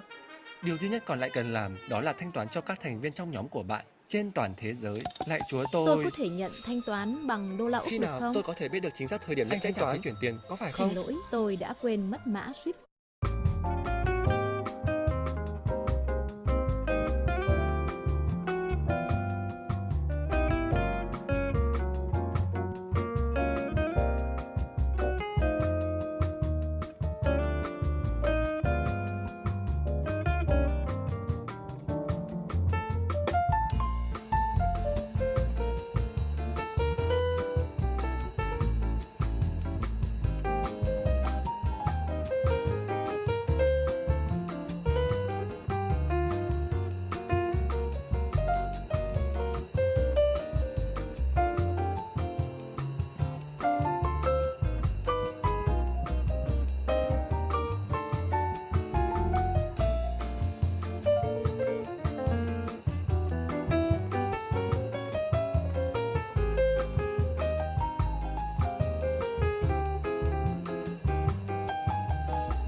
Welcome back, our participants, to the second topic of today on digital citizenship and classroom management.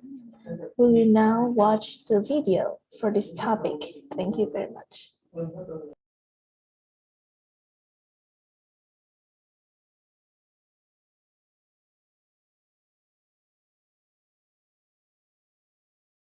Welcome back. We are now going to explore the last topic of Module 6, Topic 24, Digital Citizenship and Classroom Management. Let us discuss the following key points. Why should every classroom teach digital citizenship, and how can digital citizenship be taught in the school? What are the approaches of classroom management in the digital age?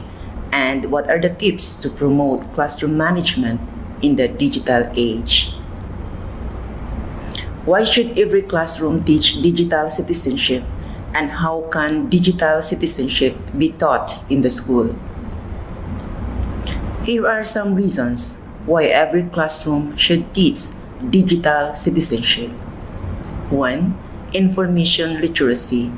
2. Cyberbullying prevention. 3. Online safety. 4. Digital responsibility. And 5. Health and emotional wellness in the digital world. Information literacy. With Google, Wikipedia, multiple dictionaries, thesaurus, and other reference materials and sites, never more than a few clicks away, access to information has never been easier for students. The new challenge faced by today's students is sifting through, understanding, and being able to use all of the information available to them at the click of a button. What good are 200,000 research results if you don't understand how to differentiate useful information from spam? Teaching digital literacy empowers students with the skills and understanding necessary not only to use internet and technology to their benefit, but also to use it in the most effective ways to quickly find information and utilize the ever-expanding list of sites and means of communication at their disposal. This can include teaching how to conduct a proper Google search, as well as which sites are reputable to use as reference materials. Cyberbullying prevention. Prevent cyberbullying by discussing it, addressing it, and reporting it. Students interact with one another via social networks, chat rooms, blogs, and others daily. They can write just about anything on these platforms, which then can be forwarded to many with just a few clicks, causing more issues if the information is sensitive or hurtful to another. The consequences of cyberbullying can be damaging, resulting in emotional stress, withdrawal from school, relocation, and even suicide. Teachers must provide a set of guidelines that addresses ways to prevent and handle cyberbullying, such as, first, discuss cyberbullying and how it is unacceptable. Second, provide examples of cyberbullying to help students understand the importance of addressing this growing concern.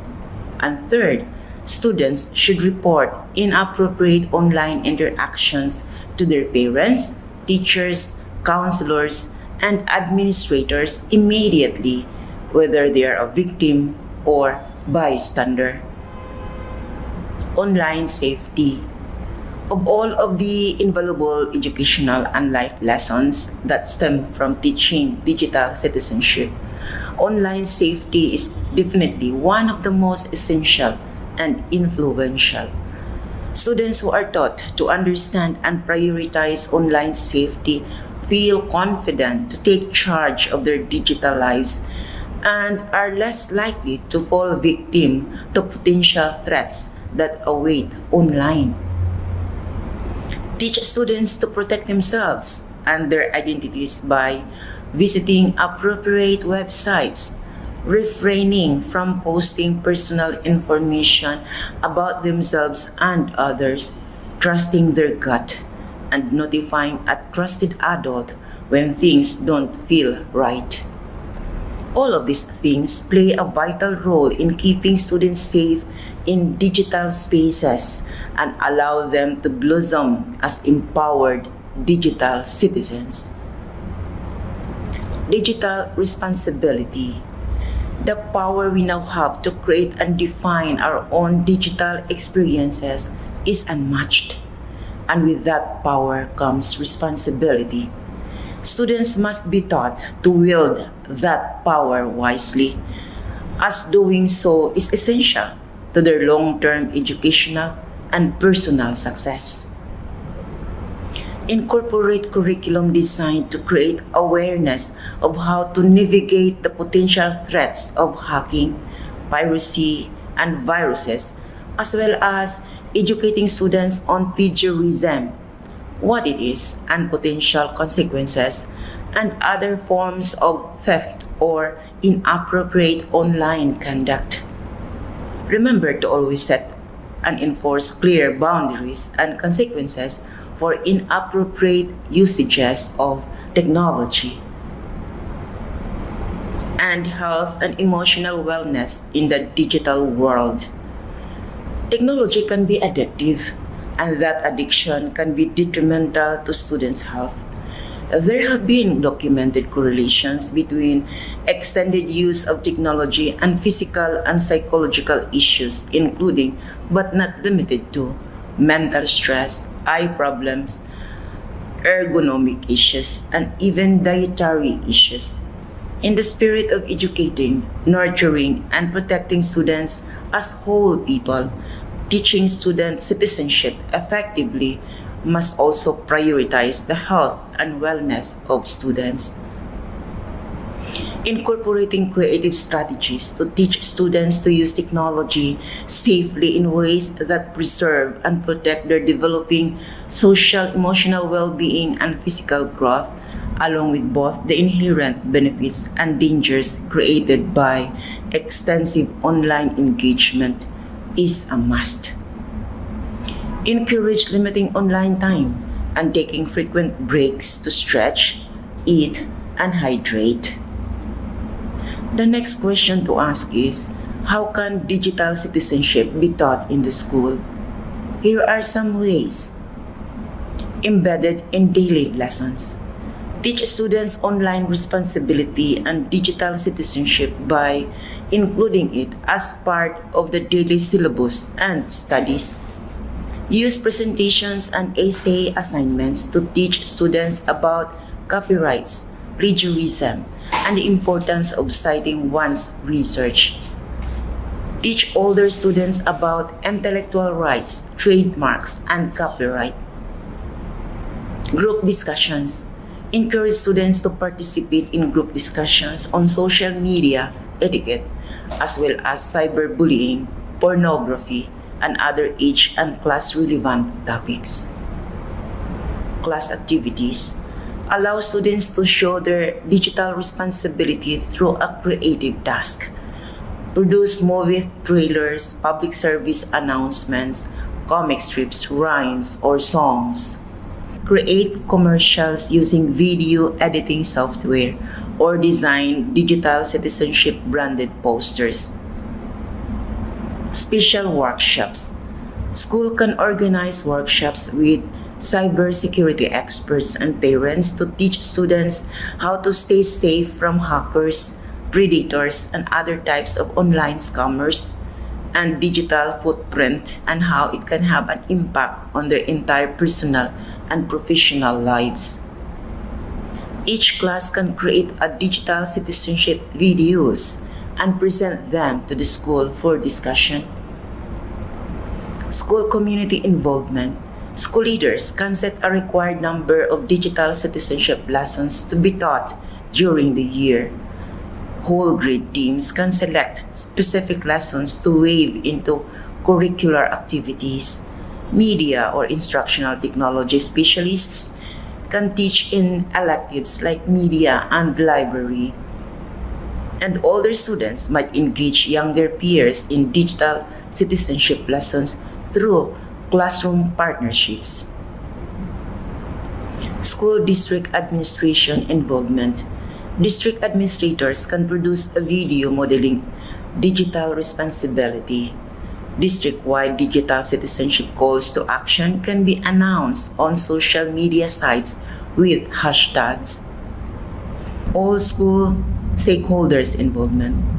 Students can present on digital citizenship issues during family night, which might provide opportunities for attendees to watch videos or play games in a computer lab and thus become more aware of the digital challenges their children face. Guest speakers can present on critical issues such as cyberbullying. Keeping this in mind, let's continue to the second key point of my presentation. What are the approaches of classroom management in the digital age? I would like to share with you the 6 classroom management approaches as follows. 1. The exploratory approach. 2. The permissive approach. 3. The authoritative approach. 4. The behaviorist approach. 5. The collaborative approach. And 6. The anticipatory approach. Exploratory approach. The exploratory approach refers to classroom management practices built on a range of approaches gleaned from professional publications or from conversations with colleagues. This approach presumes that you look to outside expertise when confronted with issues in the classroom. Your objective is to identify tried and true situational management strategies that can easily be transferred into your classroom. Examples: you gather some ideas from a situational management strategy theory to govern the appropriate use of mobile devices in class. You ask a colleague how he managed to enlist the cooperation of his students to minimize the distractions caused by cell phones. Situations where the exploratory approach is recommended. You want to base your actions on a tried and true approach to integrating students' mobile devices into your learning activities. You are looking for potential solutions to address the lack of motivation and involvement of certain students. Permissive approach. The permissive approach generally stems from the teacher's desire to leave students the freedom to choose how they manage their learning. It aims to promote the development of autonomy and free expression. This approach supposes that you view the students as autonomous adults. As such, they are ultimately responsible for their learning. You are counting on their capacity to regulate their own behavior by limiting your mediation. Examples: you do not regulate the use of cell phones in your classes. The possibility for distraction exists, but it is no different in the workplace. One of your students seems frequently distracted by his phone but performs well on assignments and exams. While this behavior bothers you, you feel that it is pointless to intervene. Situation where the permissive approach is recommended. An activity that requires the use of a digital tool does not work according to plan. The students are free to use their time as they choose while the teacher resolves the problem. Authoritative approach. The authoritative approach aims to regulate student behavior using a system of rules and procedures that the teachers have defined themselves. Example: You ask students to put away their phones during your class to avoid distractions. Situations where the authoritative approach is recommended: to limit the risk of plagiarism during an evaluation, or to avoid distraction at times when the students need to be particularly focused. A small group is sending each other text messages during your class, and their behavior is disrupting other students. Behaviorist approach. This approach is based on behaviorist theories and aims to encourage the students to adopt appropriate behaviors by using sophisticated techniques that are intended to bring about a modification of unsuitable behaviors. This approach aims to govern the students by putting behavior regulation systems in place, namely positive reinforcement. You can also utilize game mechanics to increase student motivation and commitment. If you are already using digital tools as part of your teaching strategies, this approach allows you to be proactive rather than considering your students' mobile devices as a source of distraction. You leverage them as tools for learning. Examples: take advantage of certain features like notifications from the mobile device or feedback on social media to encourage and motivate your students. Use rapid surveys like Kahoot, Mentimeter to have fun reviewing material before an exam. Situations where the behaviorist approach is recommended: extrinsic motivation sources have a significant impact on students. You would like to utilize strategies that promote learning by using the interests of the students. Collaborative approach. This approach aims to establish and maintain harmonious relations with the students. Responsibility for maintaining a positive atmosphere in class is shared by members of the group. To ensure the cohesion of the group and cooperation among the students, you rely on a democratic approach in which students take an integral part in the decision-making process, notably concerning the appropriate use of technology. Examples: you call on students to co-write the class rules related to the use of mobile devices. You attribute different roles to the students within a team. You rely on their sense of shared responsibility to regulate their behavior. Situation where the behaviorist approach is recommended: you want to offer learning activities in a co-constructive, collaborative, or active learning approach. And anticipatory approach. The anticipatory approach is based on the idea that good lesson planning is the foundation of efficient classroom management.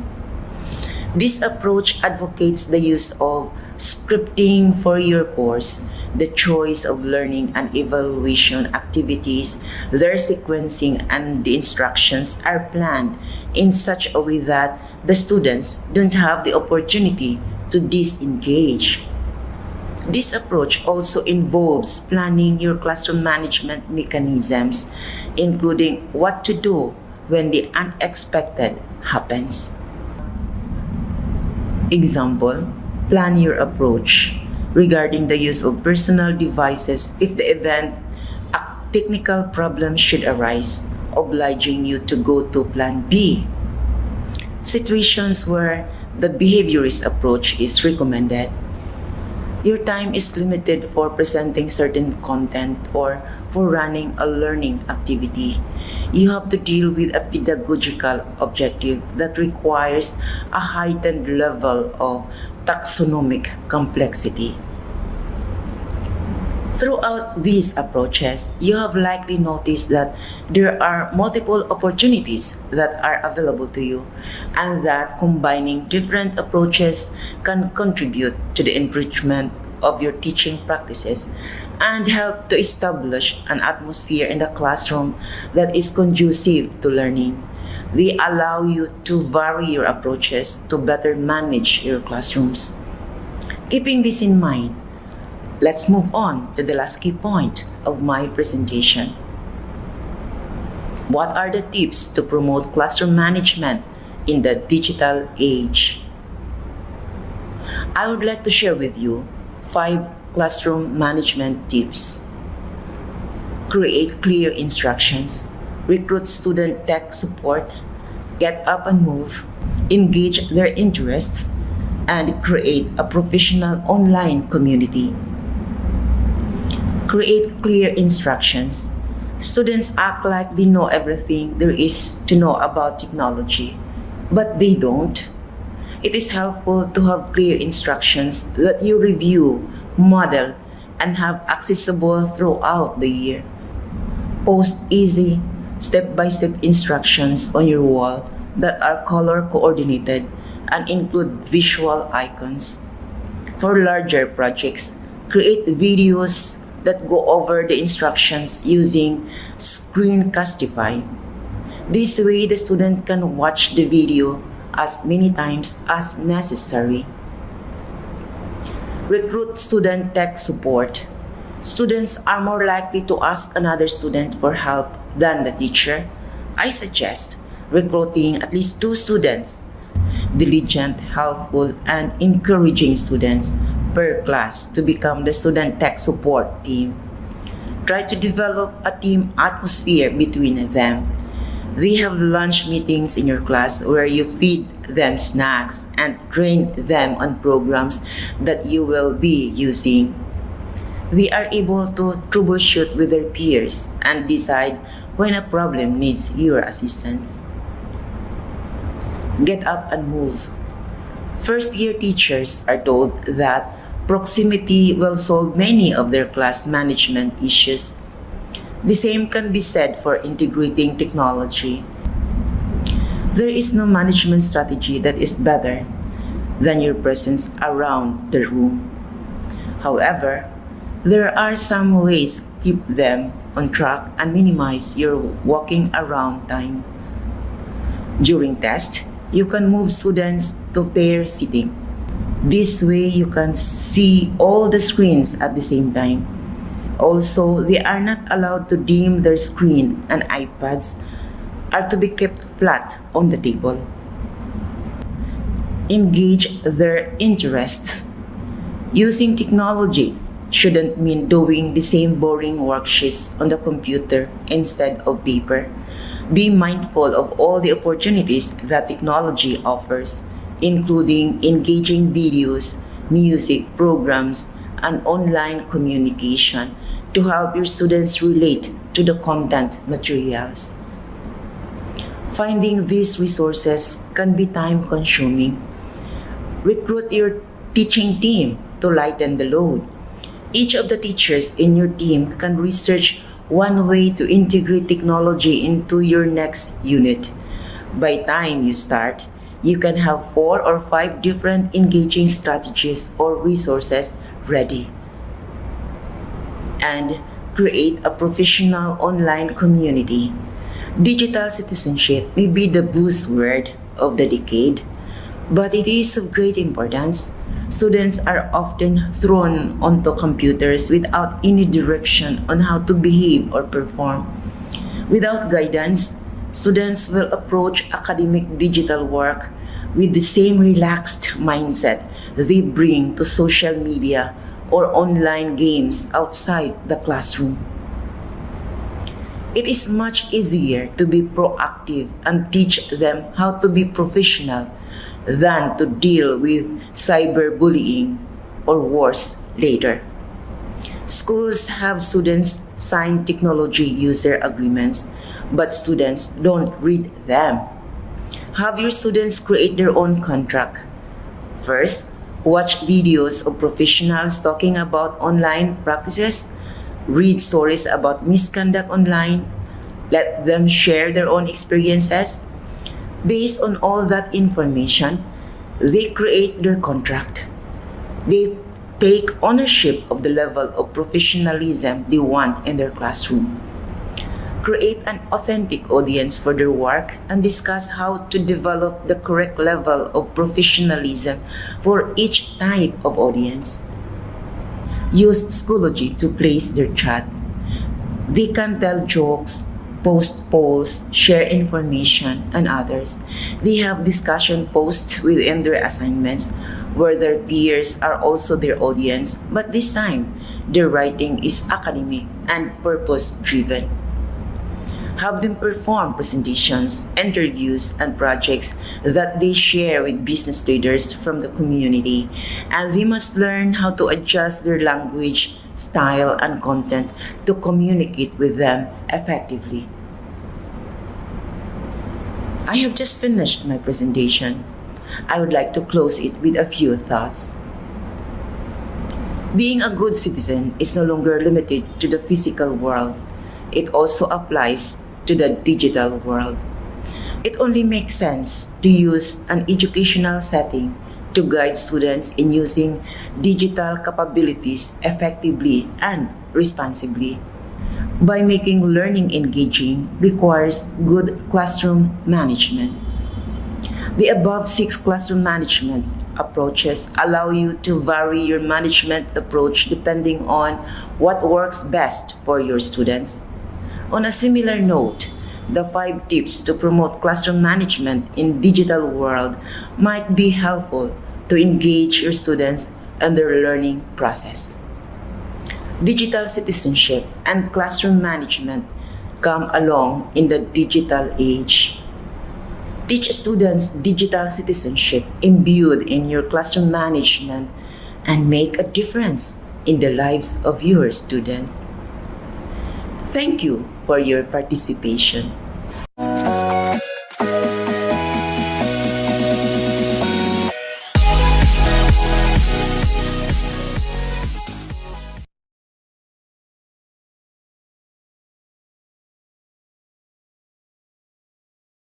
Thank you very much for a wonderful presentation of Dr. Anita. And now we will move to the Q&A section with our trainer. Thank you very much.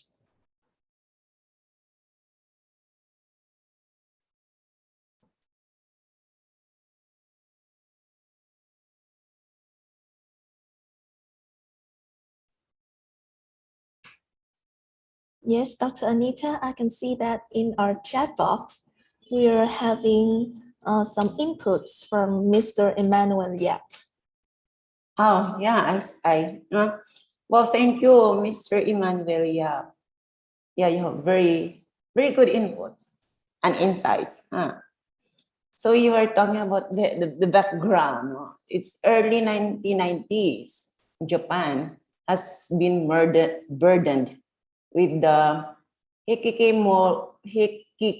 hikikomori. This is familiar to me, yeah. And you have just said it.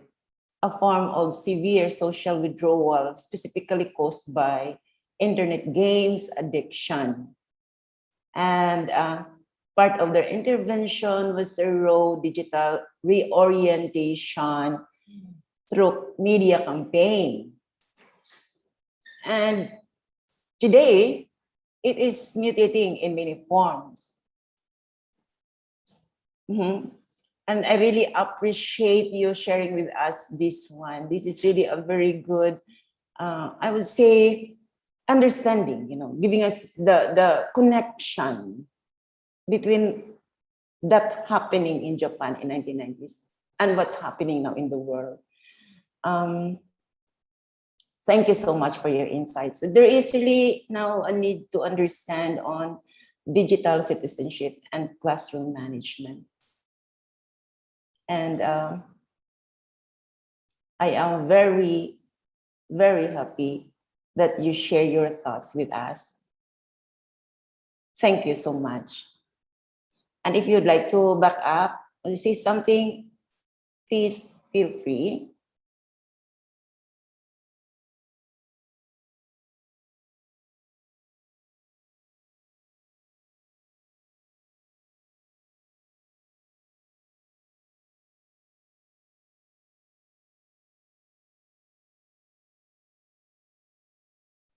Okay.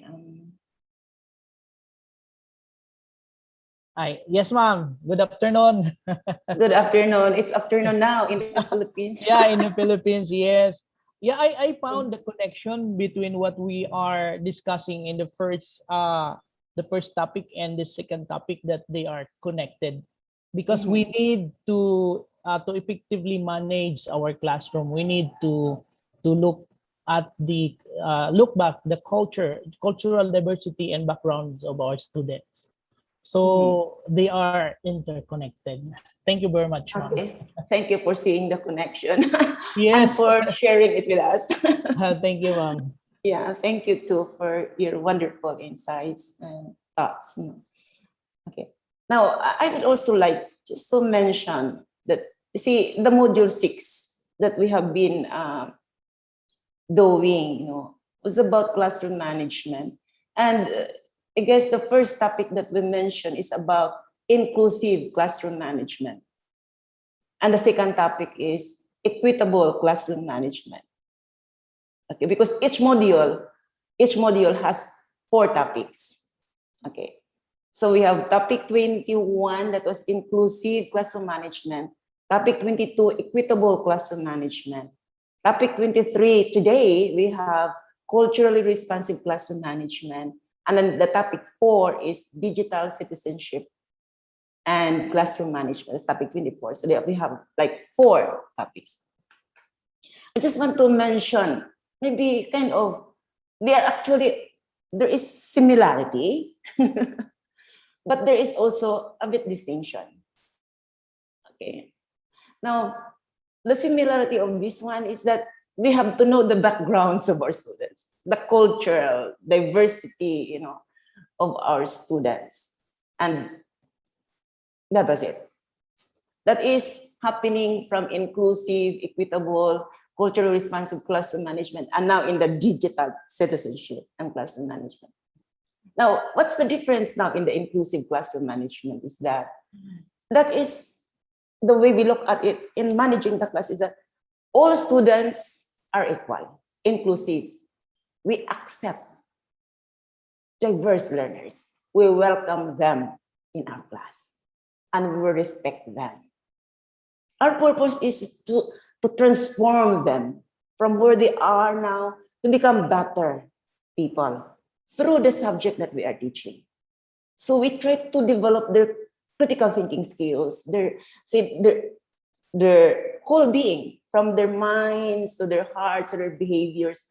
And see the 4, we have cognitive, affective, psychomotor, I guess, no? And affective, the other one. So we develop, that's inclusive, everyone. But now we go down to equitable classroom management. And what's the difference between inclusive and equitable? In the equitable classroom management, after accepting and respecting all students equally, we try to narrow down to a specific need of the student. That's equitable. If the student cannot understand my language, my instruction in English, can we make it, use their language to be able to understand? If the student cannot see, maybe like nearsighted or something, we can arrange that, from far to near to us. This is not equitable. We look into the individual needs of our students in order that they will be all learning in process together in the inclusive education. That learning is equal once we address their specific needs. Equitable classroom management. Okay, now we go to the culturally responsive classroom management. What is the difference now? Now, when we see culturally responsive classroom management, again, we go to equity. But there is now that distinction, because the culturally responsive classroom management asks us to explicitly instruct rules. There must be rules, which were not emphasized in inclusive, equitable, much emphasized. Though I am not saying that there is no rule, there is no discipline in the inclusive and equitable classroom management. Of course, there is and there are, but in the cultural responsive classroom management, it's really emphasizing that we are going in your instruction to say explicitly the rules. By explicit, tell it loudly. And if you need to do it repeatedly, repeat it. Or you can have it in posters, icons or infographics. In infographics, your rules, the key ideas, so that students can remember and see, because this is very important. But do it in a caring way. See, that is another thing in the cultural responsive classroom management. In a caring way. Okay? By caring, we let them understand in the language that they will be able to understand. So we have to use our medium. That is now, but again, the idea there is to make that learning equal, equitable. So we have this culturally responsive classroom management. Again, back to the diverse learners, understanding backgrounds and so on. That's the when we say that's the bottom line. But there are a bit distinctions in process. And now we move to digital citizenship and classroom management. And what we're trying to say here is that we cannot deny the fact that technology, it becomes part of our lives, part of our learning. We teachers use technology. Students use technology. We all are learning. We all are benefiting from it. And so there is no reason why not teaching that to students. We have to teach so that they will become responsible, accountable users. That's the purpose now. Accountable, responsible users. They must be good citizens in using digital materials. Just as they are good citizens of the country, they must be good citizens in the digital world. Because you see, when we have good citizens in the country, there's only one country, but digital is global. And that makes it different. It's a global, when we say digital. We're connecting beyond borders. And so students should be able to really use technology responsibly. And they should learn effectively through technology. That's why we teach digital citizenship. And if you notice that in the classroom management, I included the 6 classroom management approaches, which were not used in the previous presentation. And this is really very important here. So how do we use, when do we use, for example, exploratory classroom management? When do we use authoritative classroom management? When do we use the permissive classroom management? When do we use the behaviorist classroom management? And when do we use the collaborative classroom management and the anticipatory classroom management? There are various approaches. Now it depends on the teacher. When are you going to use each one? Or maybe you mix it. They are all good. I'm not saying that authoritative approach is not good. No, it is, depending on the context. You have to be authoritative in your class so that you gain the respect of your students, kind of the power. But you have to look into other approaches. Not only that, you can as well use the other approaches. And your students are glad that you are not fully authoritative in your class. Sometimes you give them the permission to do it. Sometimes collaborative, depends. That's how we manage. And that's, we see in the digital world, that's really very, very important because after all, what the students learn in the class, they don't memorize the lessons that we use, right? The lessons that we give. Like if you are, for example, a history graduate, you don't use that when you go out from the classroom. What remains are your skills. And you use that skills to the assignment that you will be doing in that particular job. So those are the skills. Actually, these different management approaches that we use would also give students an understanding, a wholesome understanding of us teachers. So they can breathe sometimes. We use a permissive approach. They can breathe. Collaborative, they will use their own. They can engage.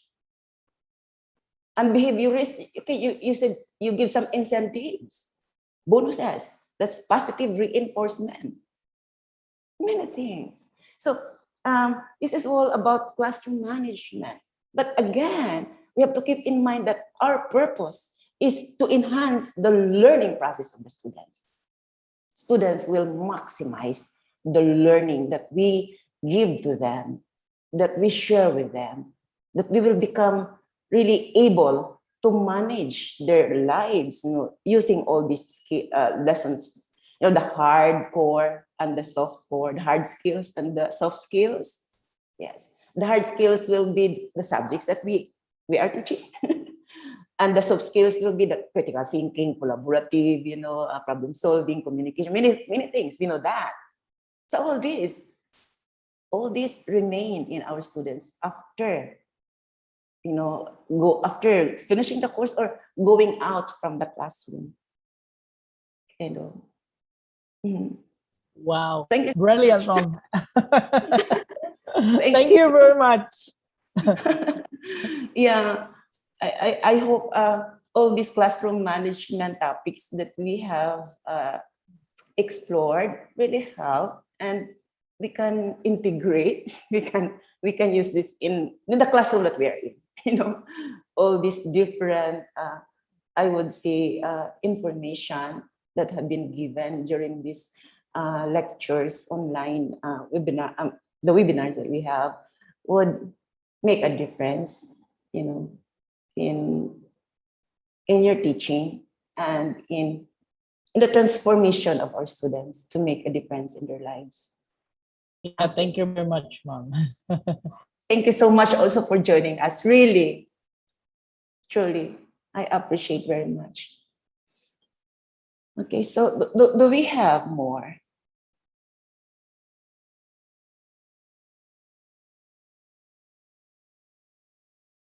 Okay, from Adrian,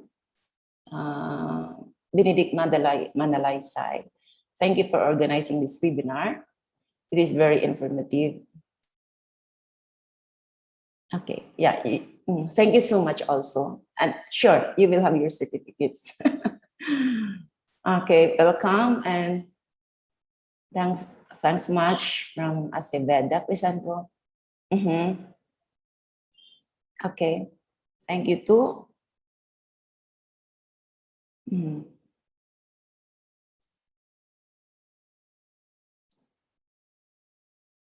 Okay, from Ois Sabay, 6 classroom approaches, very interesting. Thank you so much.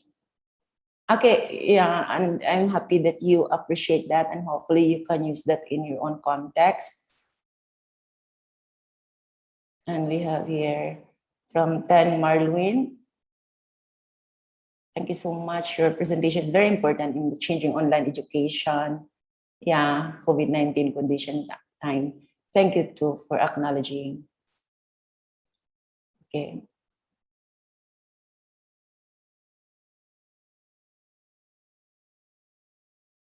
Dr. Momo, thanks, Dr. Anita, for your presentation. Thank you and welcome.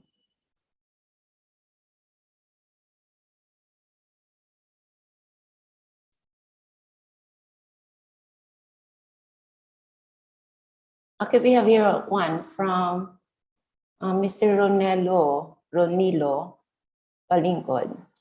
A major challenge is teaching students about digital citizenship and using these activities in the classroom, especially in remote areas where access to technology, and we know many students do not have gadgets, or even schools do not have this.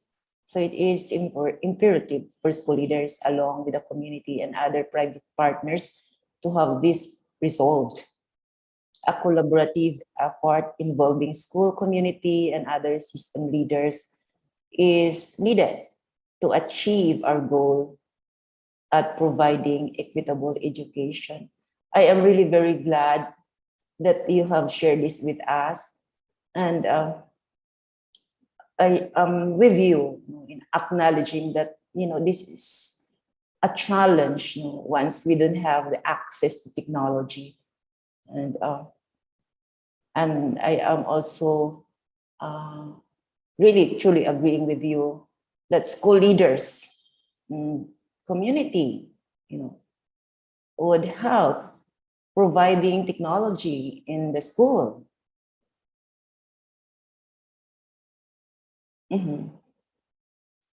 Otherwise, equitable education is a failure. If we just close our eyes and we don't,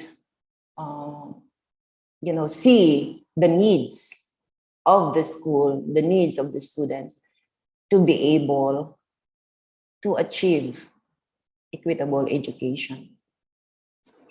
Thank you so much for that insight, Mr. Palingkod.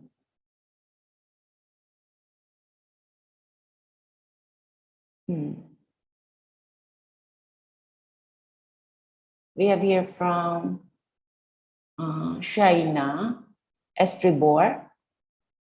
I want to share my insights in teaching today's generation of learners.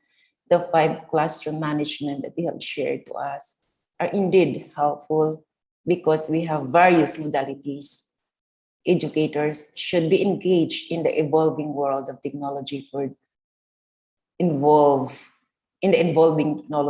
world of technology. For this will help us to cater the needs of our diverse learners. Thank you so much for your insights. Well said. Thank you.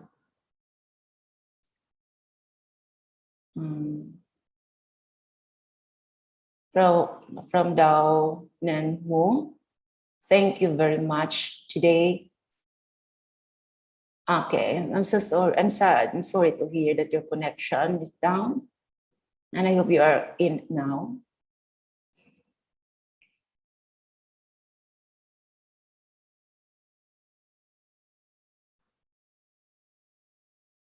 Okay.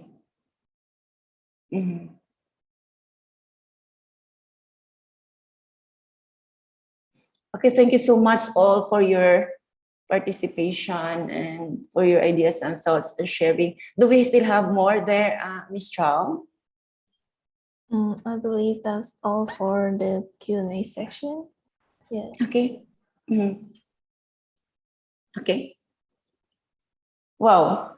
Thank you so much, my dear participants, really for being with us.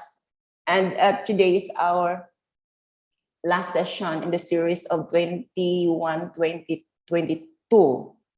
So we have just ended our module 6, classroom management module. And we are so happy that you are with us up to this time, up to this last session.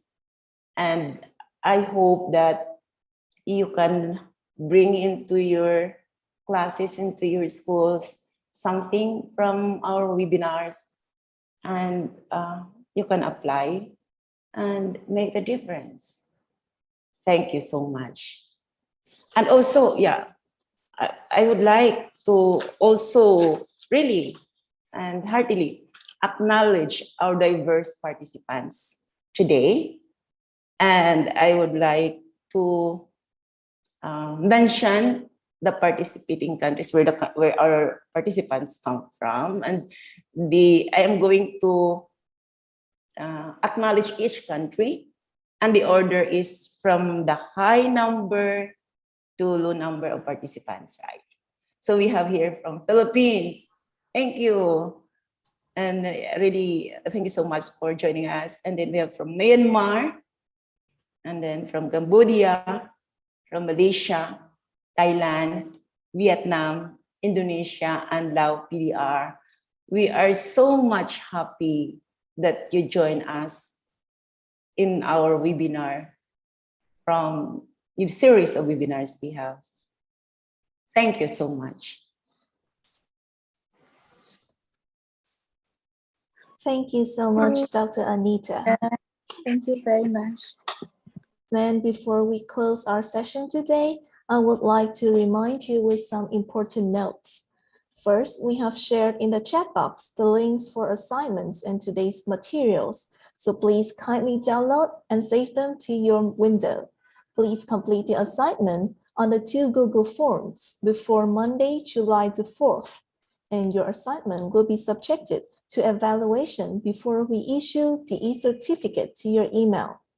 Second, your name on the assignment will be the one used in your certificate, so please make sure to put it in correctly.